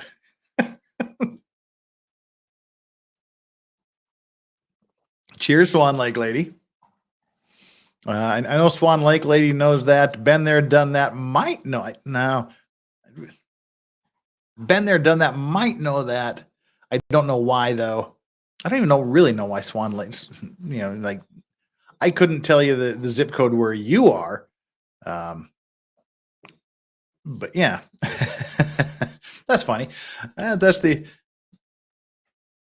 Oh, see, Zoom. See, that's Boston, Massachusetts. I know that. I know that's Boston, Mass. Because of the old television show Zoom that was on PBS. Send it to Zoom. Box 350, Boston, Mass. 02134. Send it to Zoom. Wow. See, that shit was when I was like, that was like 50 years ago, and that damn thing is just burned into my skull. Oh, Swan Lake Lady looked it up. All right. Come on in, Zoom. Yep. That's the, come on, give it a try. We're going to teach you to fly high. Yes, they did. I jumped off a couch and I was one of those kids where, what, they're going to teach me to fly high, and they jumped, and I jumped off a couch and I sprained my ankle pretty darn badly for a child. 90210, yeah, Beverly Hills. 11413, don't know where that is. Anyway, we're okay. Damn it, you guys have pulled me off into a little bit of an ADHD journey through the great zip codes of America. Let's put that to rest right now and get back with Exhibit A. The signed affidavit. Okay, I guess we don't need this anymore, do we? 02134. I jumped off a table and broke my leg. Yeah. Well, that's like when I was 4. We jumped off a lot of. I'll show you that. I can't. Oh, this is like too tight on my arm. I'll show you the scar where I almost sliced my arm off from jumping out of the rafters in the garage and catching my bicep on a piece of sheet metal on the way down. Yeah. Next time I'm just wearing a regular old short sleeve shirt, I'll show that. All right, that's enough of our war wounds. Let's get on with it. Where'd doggos go? All right. They've moved. They have turned sideways. Zzz. All right, there we go. Exhibit A, the signed affidavit of Mary Becky Hill. Some guy with cancer. Thank you so much for the $5 super chat. He deserves a new trial based on the judge's actions alone. The judge was a disgrace. Tune in next Wednesday because we're going to go over the affidavit to get the judge removed from the case for a bunch of reasons. That's the one if you're interested in the judge and what the judge is doing and whether or not the judge should be booted off the case, come back next Wednesday. We're going to look at some of that affidavit.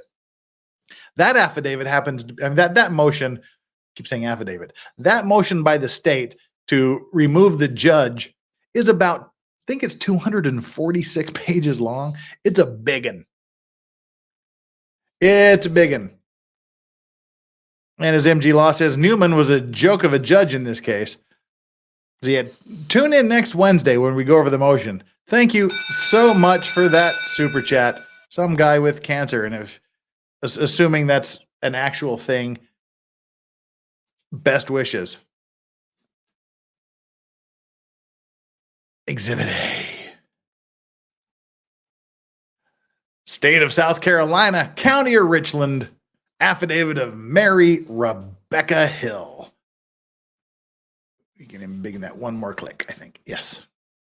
Personally appeared before me, the undersigned notary public duly authorized to administer oaths, Mary Rebecca Hill, who, being duly sworn, deposes and says, I am over the age of 18, and I have well over the age of 18, and I have the legal and mental competency to give this sworn affidavit and give sworn testimony in court. Well, what is her sworn testimony in court? An affidavit. This affidavit is submitted at the request of the Attorney General of South Carolina to address specific allegations contained in affidavits attached as exhibits to Mr. Murdaugh's motion for a new trial, filed October 27, 2023. There are numerous misrepresentations and false statements contained within the motion for a new trial, to which I was not requested to specifically address. As such, this affidavit is not intended to address every allegation contained within the motion for new trial. Well, there's a lot of things. There were so many things, but we're just going to talk about a couple of them. That doesn't mean the other stuff is true. I'm just kind of mentioning some big ones. I was elected clerk of court for Colleton County during the case of State of South Carolina v. Richard Alexander Murdaugh. I have reviewed Mr. Murdaugh's motion for new trial, filed October 27, 2023.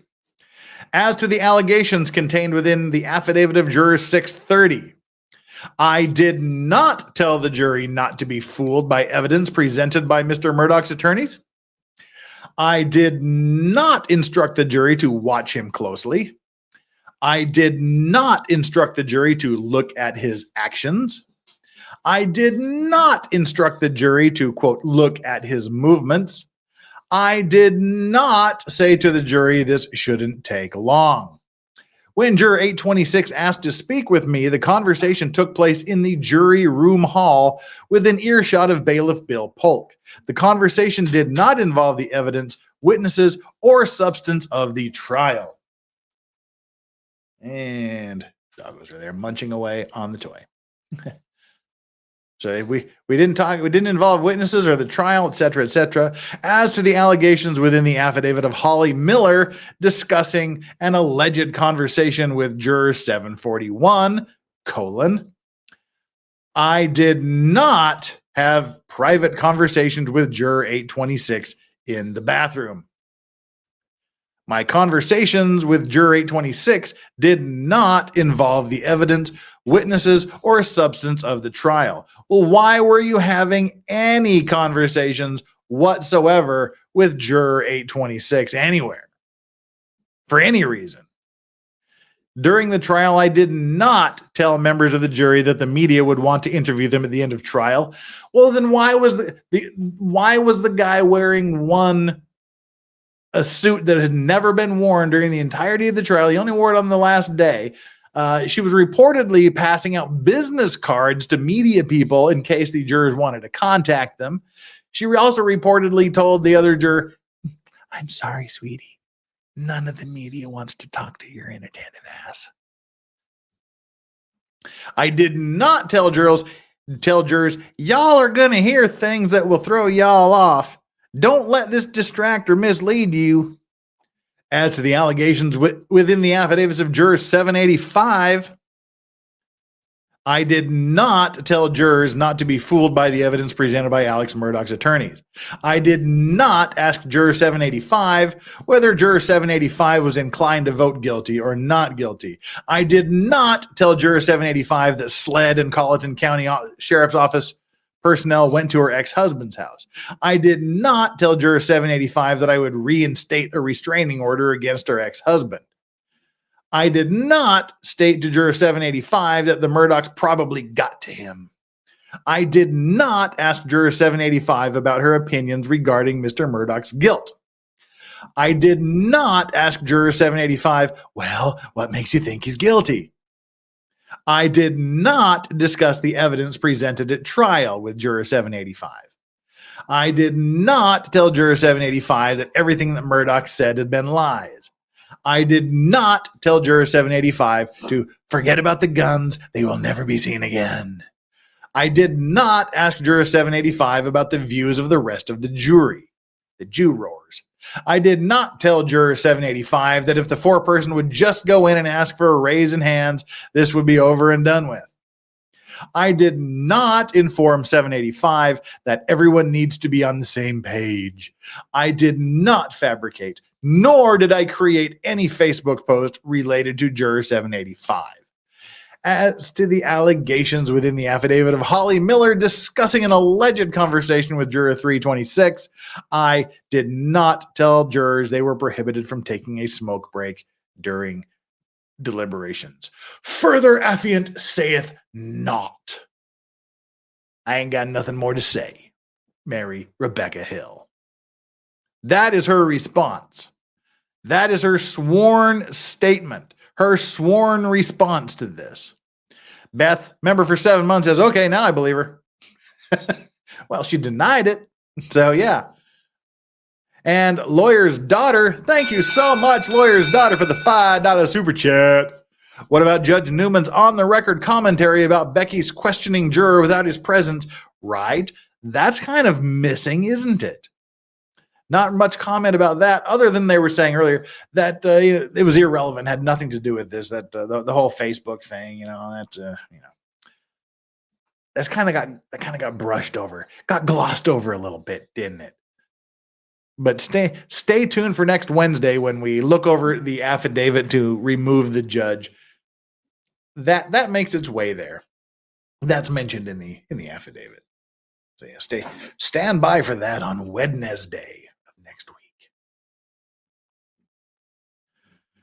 Well, that is her official statement, and that contradicts the affidavits of other people. That means one of these people, one side of this, is lying under oath, which, I mean, perjury isn't a thing. I mean, it's a thing, but nobody ever gets tried for perjury. Nobody ever gets punished. But one of them, one of these parties, one of these sides is lying under oath. These are diametrically opposed statements from Becky Hill and from various other witnesses, various other jurors. Somebody is lying. Lynn Barry, welcome to the Clean and Sober Crew. New member, Lynn Barry. The newest of the new. Thank you so much. That's your dramatic welcome. Natalie says, sucks about the jurors. This whole thing sucks. Jew roars. Esprit Flack, what's up? It was all a fever dream. Yeah. Ugh. Lady Snowblood, I do not believe a word this fame-hungry woman says. You are not alone. Danielle got distracted for 15 minutes. Now listening to Jeff at 2X. I also think a stream going over the jury stuff, interviews, etc. would be an interesting stream. Well, what we've got following here, we're an hour and 40 minutes in, so we got about 20 more minutes. During this next 20 minutes, we're going to be looking at statements from the jurors and court personnel regarding what happened. Their statements are attached to this thing as well. Is it Tuesday or Wednesday? You have said both. No, Tuesday is YNW Melly. Wednesday is Murdaugh. Tuesday is YNW Melly update. Wednesday is a Murdaugh update next week. Thursday is OJ Simpson. Friday is Fuck It Friday stream, where we say fuck it, have a panel, and we grift for money and drinks. And Monday, this coming Monday, will be a remembrance of the 48th anniversary of the sinking of the Edmund Fitzgerald. Because today, 48 years ago today, November 10th, 1975 was the day the Edmund Fitzgerald sank in Lake Superior. And so we'll talk about that on Maritime Monday.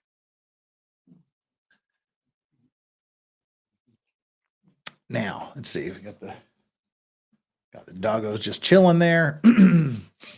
Oh, Nicholas Starov. Trial watch with the sexy Swedish krona. 50 of them. 50 of them. Big pile of 50 sexy krona. So she only said she didn't fabricate the Facebook post. What about the false statement to the judge about the origin of it? Yeah, see, that's the problem I have like with that. It doesn't clearly corroborate. I didn't fabricate the Facebook post as it relates to juror 785. There's a lot of these very, very specific wordings that are oddly specific, that are awkwardly specific, that make you go, why are you wording this in such an awkwardly specific way? Does that mean if we change one of those statements but try to preserve the meaning, it suddenly becomes less of a true statement? I am agreeing there with you, Nicholas, on that, my brother. Everybody should go check out Nicholas. Nicholas is a good guy. Nicholas Starr of Trial and Watch, great channel, great guy. Hopefully Nicholas will be around for fucking Friday next week. MG Law is here. MG usually pops in and says howdy. Nobody said they want to be part of the F Friday yet, and I haven't sent out any invites, but we'll keep you posted how that goes. But in the meantime, let's look. Okay, all right. I was just checking some things. Let's look at some of the statements from some of the jurors and court peeps, shall we? Let me take another drink here, and then we'll jump right into it. Really, if any of you ever stumble across a bottle of Glendronach 12-year,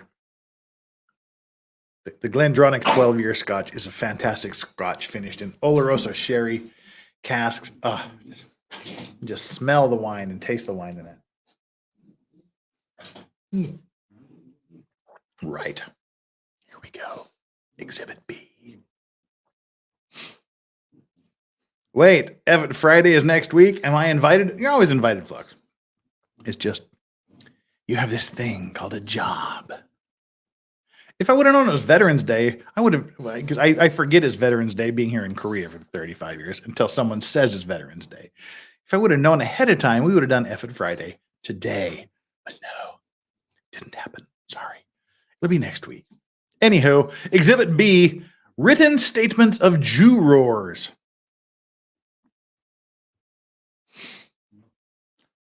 Written statement of jurors. Hang on real quick. Got to bring this up here. And also that is a very, very, very, very good point. All right, let me bring that window back up. Where'd we go?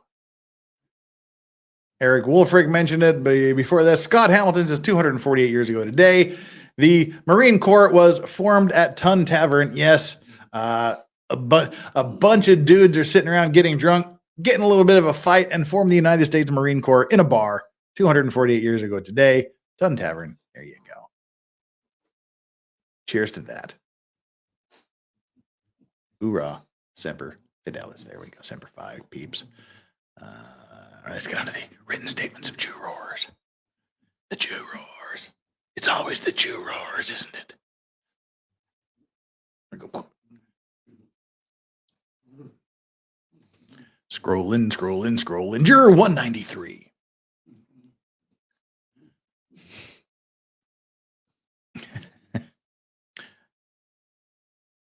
There we go. Juror 193. Yes, it is accurate, Flux. This is a voluntary statement. Again, no court order. This was a voluntary statement. No, I was not coerced to give my verdict. I came to the decision, I guess that's supposed to be. God, people are illiterate. I came to the decision at my own free will. No, I did not feel anything was said to influence my decision-making. I did not witness any private conversations pertaining to the trial and was not approached by anyone. I did not witness any jurors speak privately about the trial. I did not feel pressured to come to a quick verdict or that I was required to reach a verdict in a certain time frame. I have not spoken to the defense team. To my knowledge, no juror attempted to gay in deliberations early. I'll begin. How in the hell is that a B? Attempted to begin deliberations early.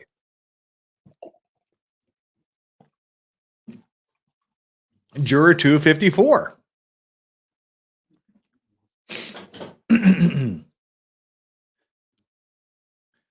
This was my first time as a juror, and I found that this experience was very rewarding as a civic duty. During the time, we as a jury were treated with respect and received everything we requested. The only time I had interaction with anyone was through the bailiff. Other than one time, when we as a jury was waiting to go into the courtroom and a comment was made to watch his body language. At that time, I didn't take it anyway, other than to watch his body language. Well, that's how you were supposed to fucking take it, juror number 254, because that's what they said. Excuse me. Time to cough. Oh, can I find the mute button here first? Right. So, interesting. There we go. This is they heard a statement saying watch the body language and thought that meant to watch the body language. That comment didn't persuade me of the decision that I ultimately made during deliberations. Okay, see, this is what I was talking about before. They're saying this statement to watch his body language didn't sway this juror's decision, but the potential was there. It's the result is not the improper part in my view, which of course has nothing to do with South Carolina law. In my view, the result of the improper conduct is not the important issue. The proper focus for me was there an improper communication that could potentially have resulted in a different outcome? That to me is the focus. Was the action proper or improper? End of story. It doesn't matter what the outcome was to me. Did they do something? Did they say something that was improper because it might possibly have influenced someone else? Juror 326. Exactly. Onion Kane, or oh God, Orion. Here I am blasting them for being illiterate, and I'm like, Onion Kane. Sorry about that. The fact that it was said to begin with was the heinous thing. Exactly what I was saying. Magician Sapphire, thank you so much for that $10. Happy Veterans Day to all the servicemen and servicewomen. And happy birthday to Marine Corps vets out there. It's all your birthdays. And thank you to all of you servicemen and servicewomen, including you in Space Force and the Chimstronauts that are up there with you. Space Force is a thing. Oh, God. Juror 326 says, I believe that my interaction with Ms. Hill, the court clerk, was limited to information from the judge or about important events such as graphic material or how long of a break we would get. I do not believe she acted outside her role as a court clerk and acted in a very professional manner.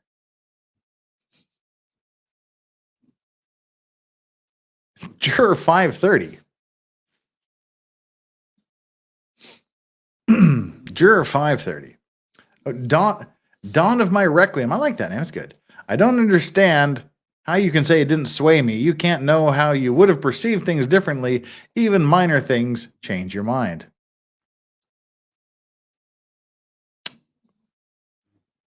Yeah. Oh, here's someone with small handwriting. This is juror number 530. I did not at any point feel pressured to make a decision throughout the trial, nor did anyone attempt to sway my decision by of any means of communication. At no point in time throughout the trial did anyone attempt to have a one-on-one conversation with me for any purpose regarding the trial. To the best of my knowledge, there was no court official or employee that questioned myself or other jurors regarding the trial or its outcome. To this date, I have not been contacted by the defense regarding the new allegations or other topics. Throughout the trial, I did not observe anything that I perceived to be unethical by any court employee. Okay.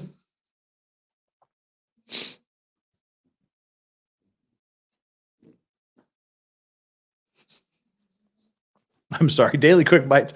Nothing I watch could ever make me take Space Force seriously. I'm prejudiced that way.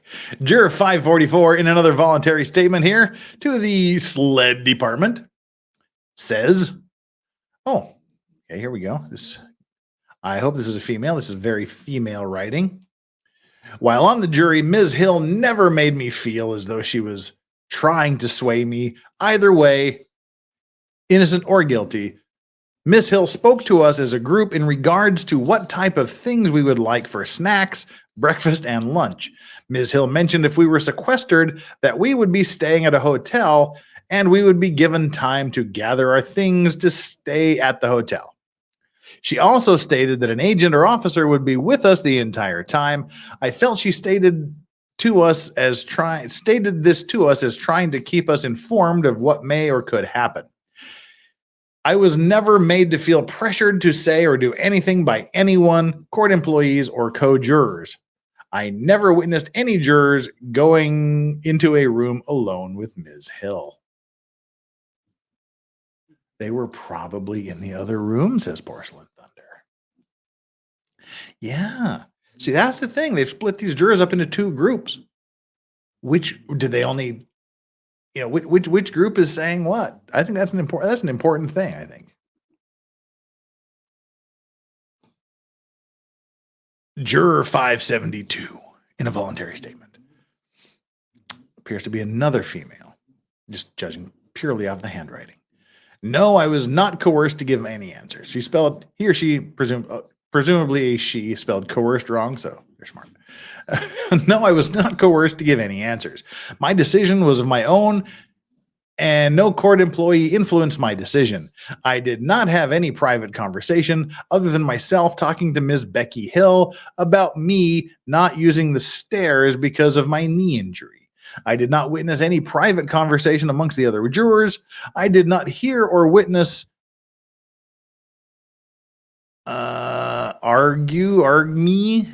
witness any, me, or any something, or court officials stating to us, the jurors, that we should not listen to the witness.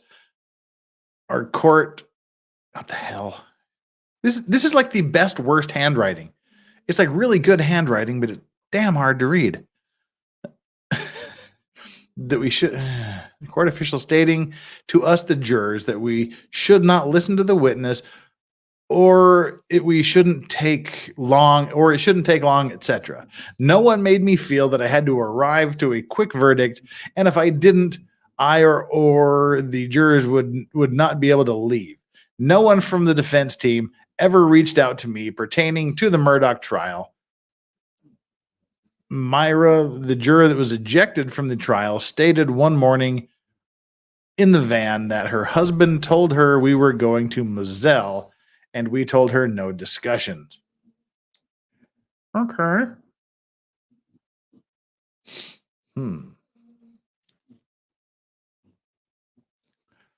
Next juror instruction course thing here. Next juror statements are not instruction. Oh, this is great. I was a member of the jury. Well, no shit, you were a member of the jury. That's why you're giving this juror statement, isn't it? Duh. When we would go to the jury, when we go back to the jury room, people would go to their rooms where they wanted to get at. Most of them stayed in the same rooms from the beginning. Ms. Hill would come in periodically to see if we needed anything, to check on us, to cater on us. I did not feel rusty at any point. I did not feel rushed at any point to make any decisions. Question: did Ms. Hill ask questions about your opinion? No, she didn't. Did Ms. Hill pressure you to speak to? I felt no pressure to speak. I had my mind made up. Okay. Juror 729. Yeah, seriously, close the lid on the damn copy machine, or don't write your statement on a brown piece of paper. During a 6-week trial, I found that with 2 different rooms, there would be a lot of gossip between strangers. There you go, MG. MG not liking the 2-room setup, nor am I. Having 2 rooms caused a lot of gossip. Each room was filled with men and women. The room I was in was a quiet room, while the other room was louder and filled with conversations of work and private life. I spoke with Becky Hill on a couple of occasions about my financial burden and that I needed to speak with the judge, smoke breaks once a day, sometimes more. She did come speak to others, but I didn't hear the conversations. So everybody says, no, I didn't talk to her, but she did come and speak to others, even though I didn't hear it. Contradictory. During the trial, I had a very uncomfortable feeling as the defense attorney would wave the gun around as if he'd never held one before. During our smoke breaks, we would talk about lunch or what we were missing at work. God, did somebody actually miss something at work? Ugh. There was always something to talk about or someone to talk to. After 6 weeks, it became time for deliberation. Everyone took an anonymous vote, followed by open discussion and questions. It was fast and smooth, but I felt no pressure. I was set in my decision after everyone discussed our thoughts. We voted again. Every vote came back guilty. We checked multiple times to see if all were comfortable with the decision. If we needed to wait, we would have. On the day of sentencing, we were approached by Dateline and Ms. Hill, who asked if we wanted to do an interview. She denied that. She denied talking about juror interviews and things. And Ms. Hill, who asked if we wanted to do an interview, we told her no. She seemed disappointed, but let it go. That seems pretty credible to me. Juror 729. What do we got going on here? Here, back off the doggo cam some more and bring it down to Sleepy Yoda. There we go. Dreams, sweet little dreams, Yoda pig. Juror 729, voluntary statement, supplemental. We get a supplemental statement from Juror 729. Did you ever hear anyone tell the jury not to be misled or fooled by evidence presented in Murdaugh's defense? I did not hear anyone say not to be misled or fooled by the evidence. Did Ms. Hill ever ask you your opinions in regard to the trial? No, I did not have conversations with Ms. Hill like that during the trial. Did you ever feel pressured to make decisions prior to deliberation? At no point during the trial did I feel pressured to make my decision. Okay. Juror 826, before we get to Juror 826, LC Merritt calling me out at Legal Vices. I love how it's hard to read the juror responses that reported Hill's misdeeds, but the responses that said nothing happened were clean and clear. I hadn't thought about that, but it kind of seems that way, don't it? That's actually kind of interesting. Hi-ho, Kermit the Juror here. Well, I wasn't going for a full Kermit the Juror. I was just kind of going for a semi Kermit. Anyway, Juror 826, voluntary statement. Did you feel pressured at any point during the trial to make a decision? No. Did any court official or court employee, see, clearly this is a woman who wrote it, interviewing agent Clenison J. Wright. That sounds very manly. Interviewing agent Allison Davis. Okay. That's Allison Davis wrote the report.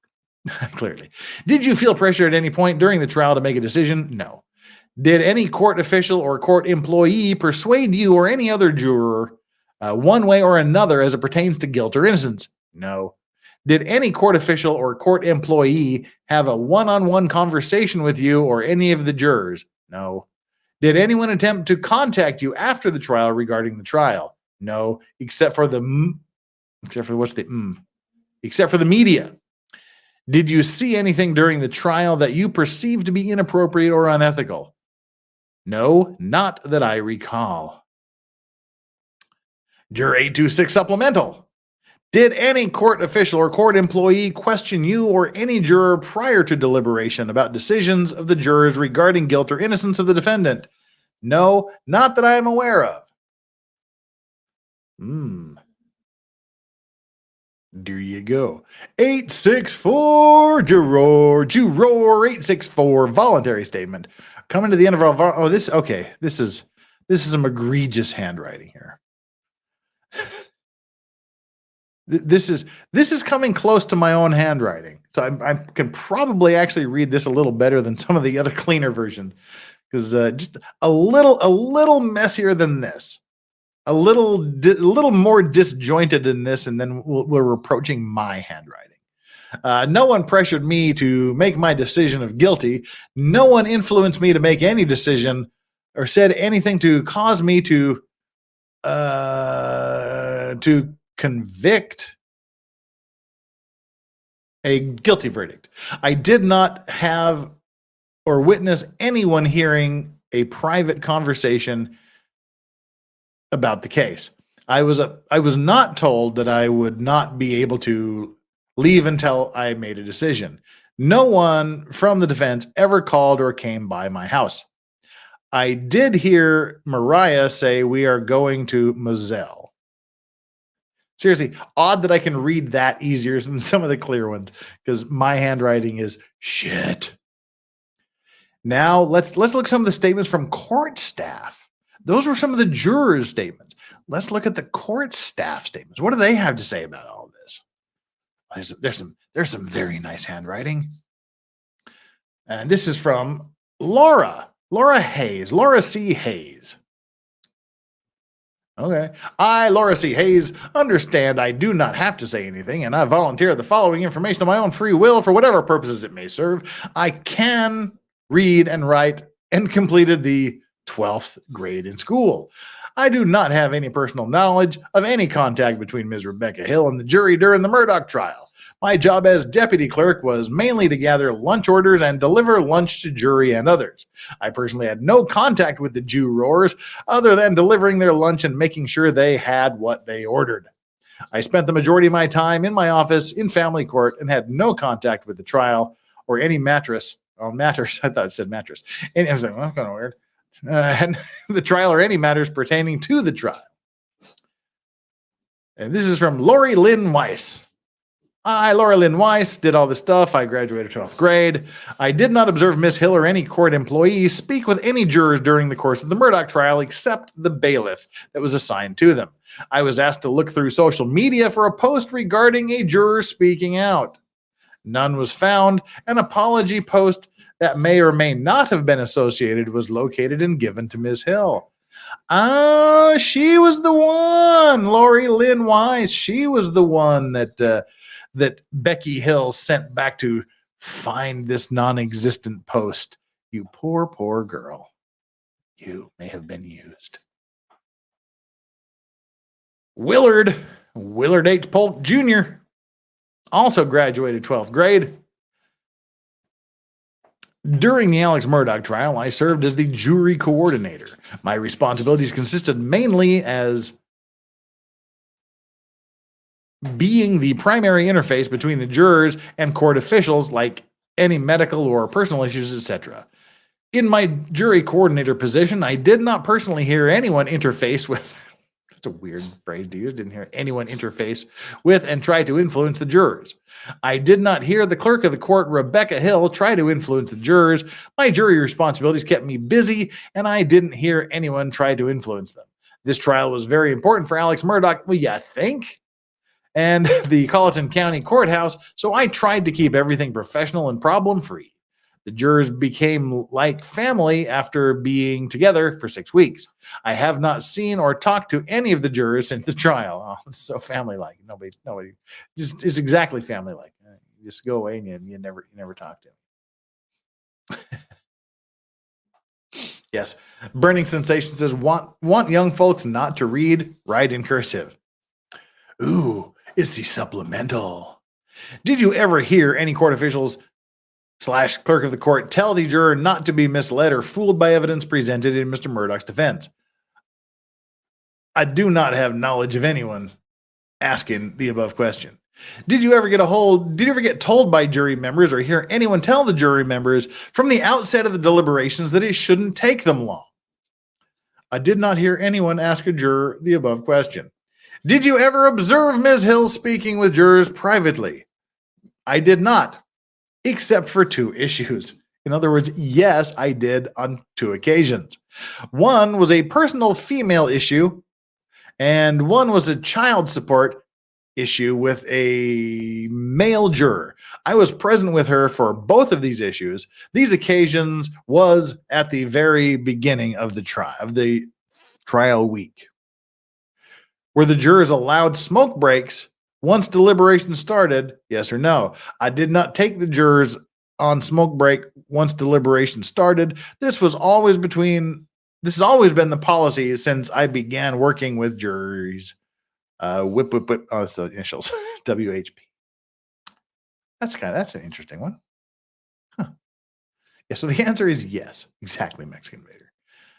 Paul Irwin Bennett. What does Paul Irwin Bennett do, and what does he have to say?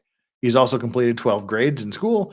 My job during the Murdaugh trial was to control the gallery and seating them and lawyers and press in proper place during trial. I in no circumstances seen anything inappropriate by Becky Hill. All I witnessed was the clerk of court performing her normal duties as a clerk. Well, good. And that, ladies and germs, is the end, my friend. There we go.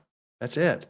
That's the end of the state's response to the Murdaugh motion for a new trial. There you see the innards of purple dinosaur. Purple dinosaur has been well and truly eviscerated by Strawberry, which gives me something to clean tomorrow. Yay.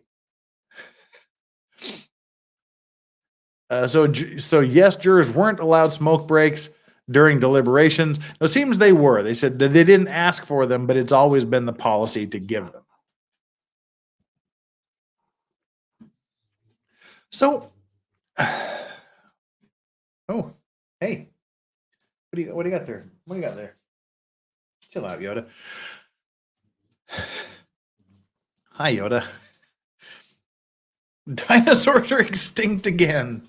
Exactly. Marco True. Dinosaur extinct again. Oh my God. Strawberry killed Santa. No, Santa still kind of seems to be alive. It's more like you can see the remains of purple dinosaur there. That's the remains of purple dinosaur. Yeah, there we go. That's where we sit. Oh my gosh. Yeah. Santa is next. Santa's going to get it. Yoda sending his love. Oh, yeah. Yoda causing ear infections. Aren't you afraid they'll swallow that fluff? No, these dogs are awesome. They literally don't swallow anything that is not their food. They just don't do it. They're not a eaty, swallowy couple of dogs. So anyway, as I was saying, that's where we are. That's where we come to the end of this reading and discussion of the motion to dismiss. And this was the state's response. I'm sorry, not to dismiss. The motion for a new trial. And this was the state's response to the motion for a new trial. What they basically said is no, none of this happened. It's not necessary to even have a hearing on this. Just dismiss it now. If you aren't going to dismiss it now, Judge, just call in the jurors, ask these questions from State v. Green, these 4 or 5 questions about was this their verdict? Is it still their verdict? Were they influenced? Whatever those 4 or 5 questions were, ask that and then dismiss their motion.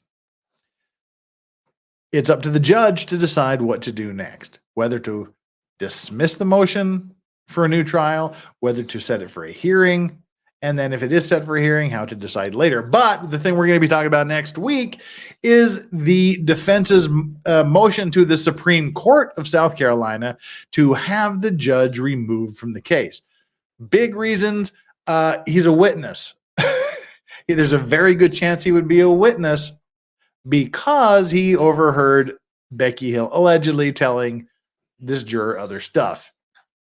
Also, they're saying it's improper to ask an impartial judge to make a decision regarding whether or not he acted impartially on a case. And they're saying he was impartial. He was not an impartial judge because of statements he made to the media. And if you'll remember, at the end of the verdict, when the verdict was read, he didn't. It's acceptable for a judge to say, "Thank you, jurors, for your service.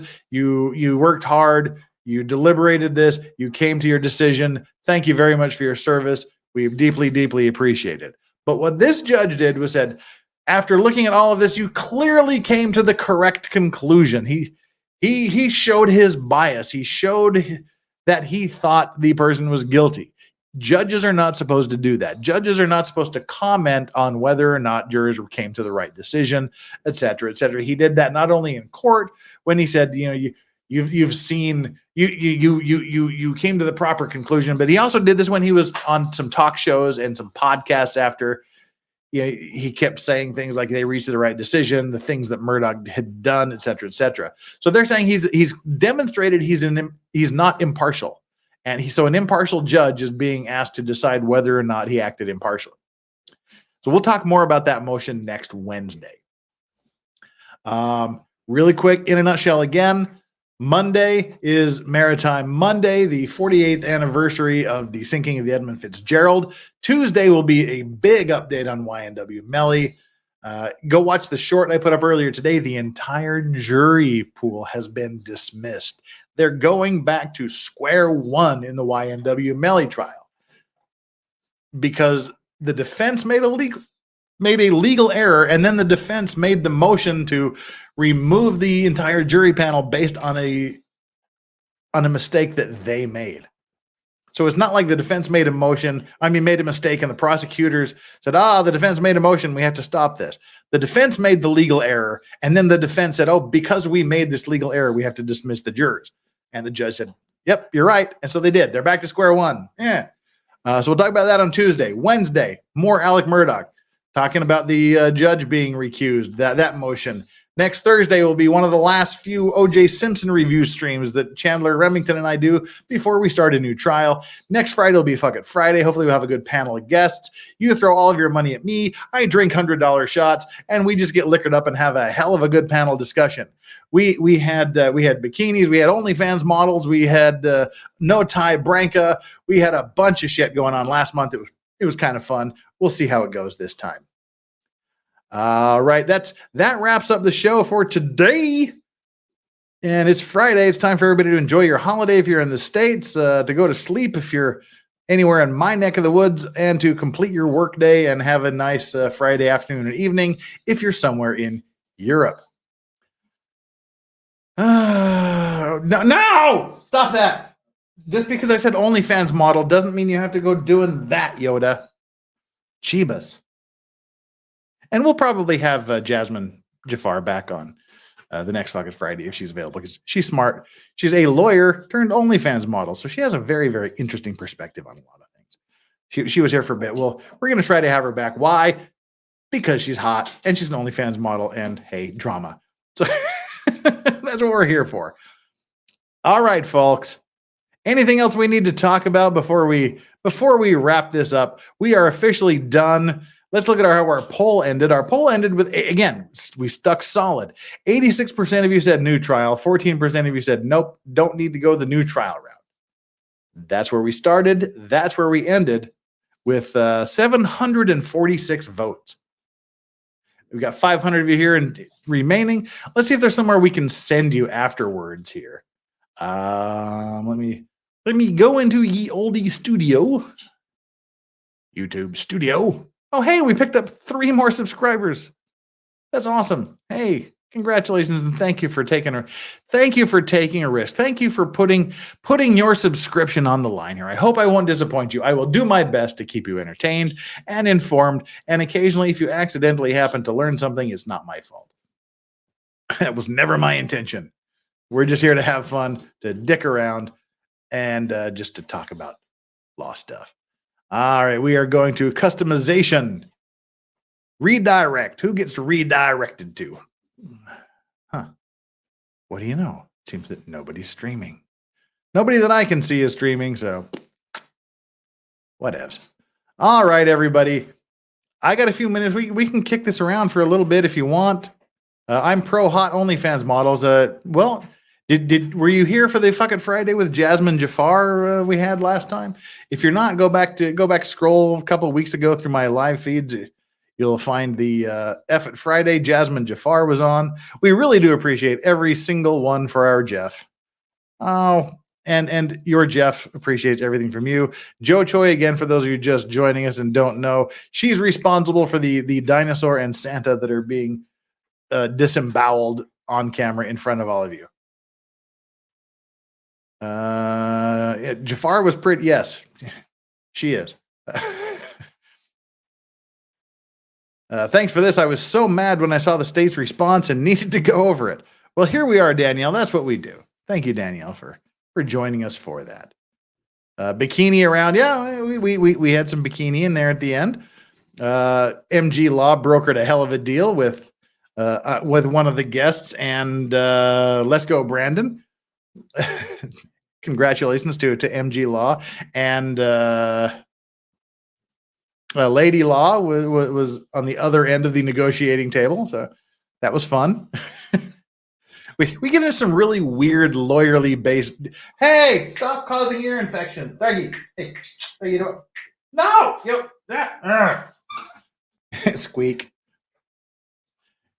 All right, Joe. Yeah, she had the great doggo gifts. Joe Choi, thank you so much for those. That thong. Yeah, the thong song. That was a flash in the pan, wasn't it? Let's go. Brandon paid way too much. No, he didn't. He didn't pay nearly enough, if you ask me. Because me. Let's go. Brandon didn't pay nearly enough. What causes ear infections? Licking of ears, making them wet, and because their ears are floppy. And Yoda has a very small opening on her right ear. It's like very constricted. So they lick the ear, the moisture goes in, it doesn't dry, and then it gets infected, and then it costs me lots and lots of money. Yes, saliva is the short answer to that question. Yes, Bush McFadden, that's the short answer. Saliva causes the ear infection. I gave the link. Tank Rat is the boss. Tank Rat should get involved in some of these weird negotiations we do on fucking Friday.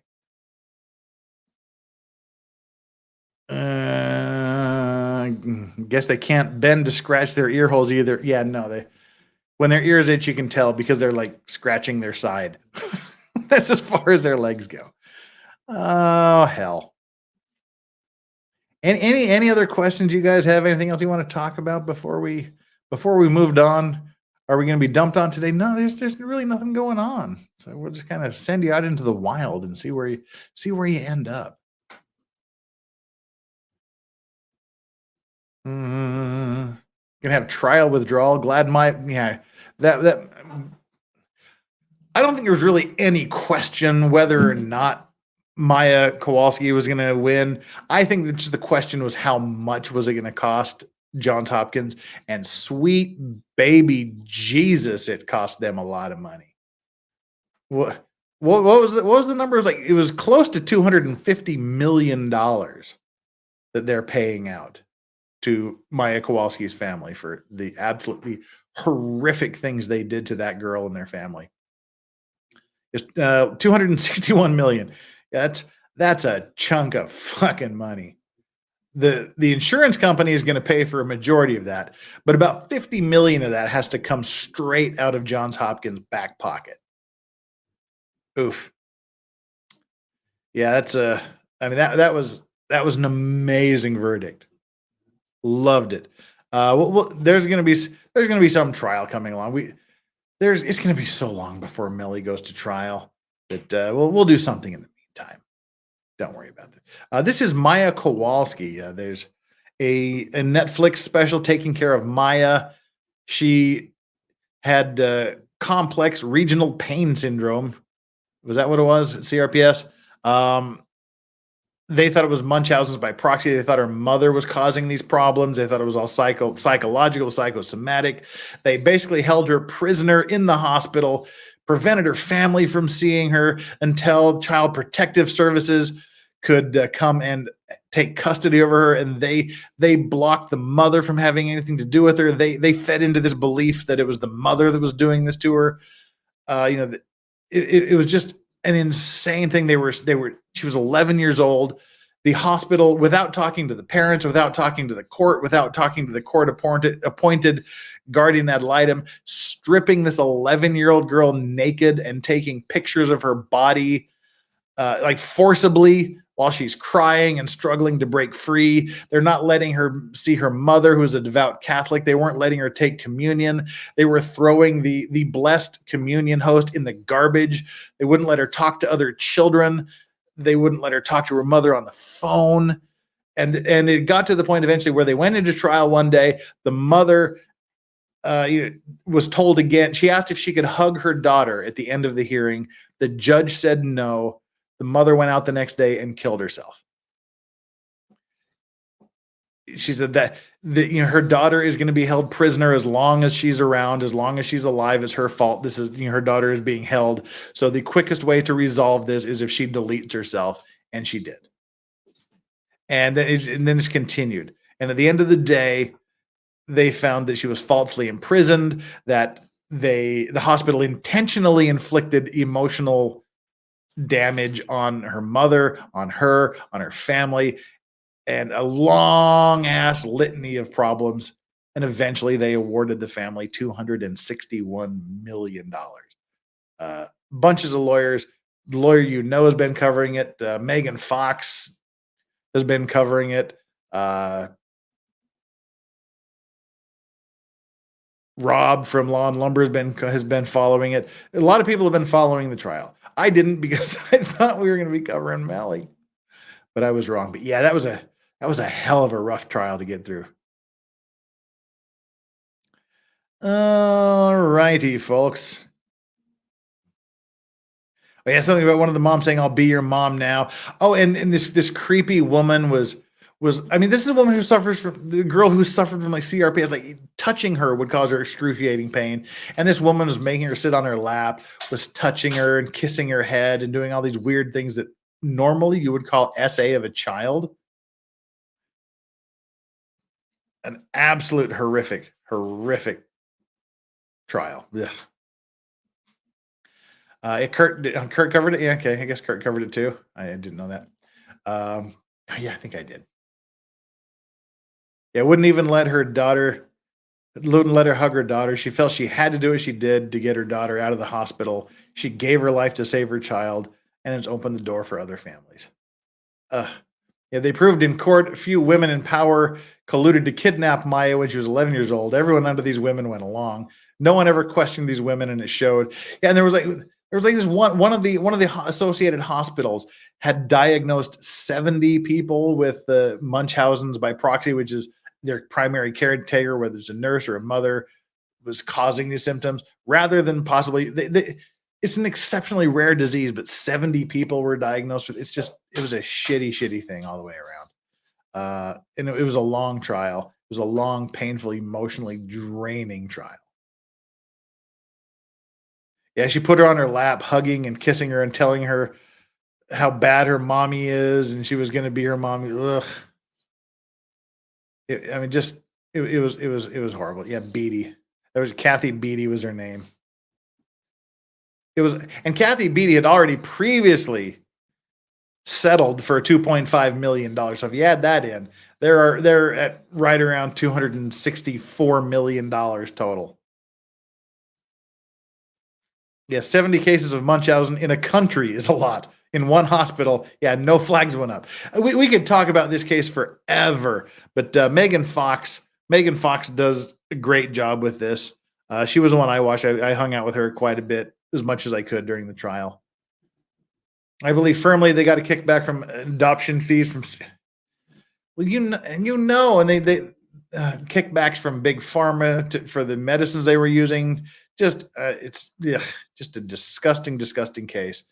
And they should have, I think they should have awarded much more. But yeah, punitive was $50 million. So that brought it to like $261 million. And the insurance is going to cover $200 million of that, basically. 210 million. but the punitive damages cannot be paid for by the insurance company. So the $50 million is coming straight out of the hospital. Serves them right.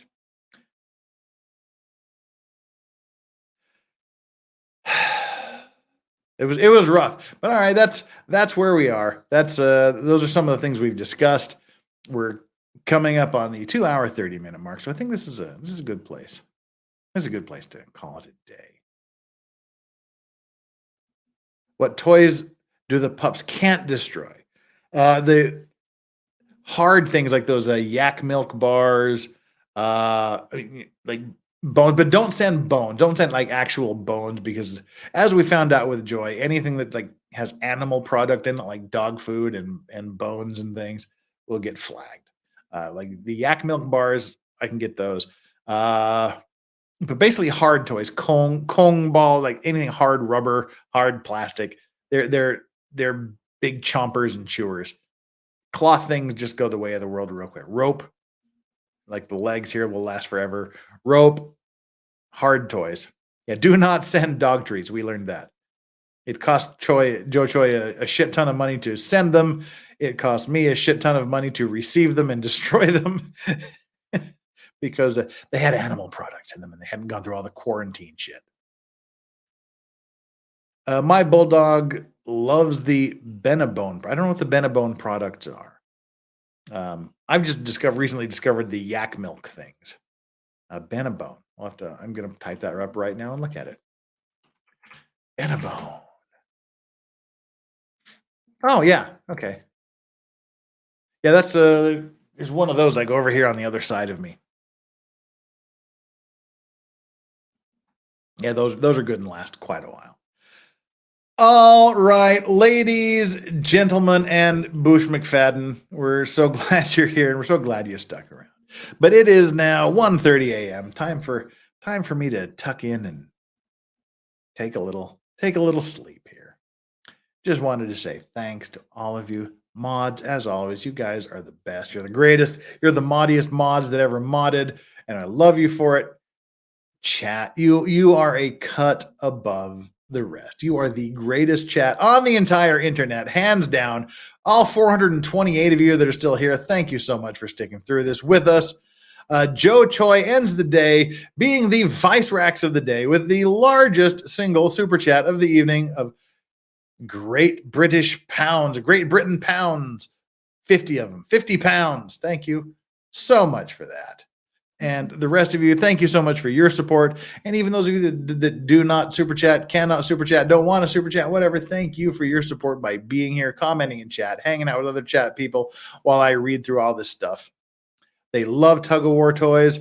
We've got they do anything where they can pull and tug with me and others. They love them to death. You are the greatest chat on the internet, hands down, no questions. Vice Racks of the day, Joe Choi can attest to that. The Vice Squad, that's you guys. You're the best. Thank you for your support. Thank you for being here. Join us on Monday, Maritime Monday, for a detailed breakdown of the wreck of the Edmund Fitzgerald. Tuesday, YNW Melly. Wednesday, more Murdaugh. Thursday, OJ Simpson. Friday, Bucket Friday with as many people as I can get together. Until then, until Monday, you might see me somewhere else over the weekend on different streams. We'll just see how that goes. But until then, here on my channel, until Monday, take care. Enjoy your weekend. Have a safe Friday. Have a safe holiday if you are in the United States. And thank you to all of the United States servicemen and women out there in whatever branch, including Space Force. Thank you for your service. Everybody enjoy your weekend. Law Rack saying, always enjoy those legal vices.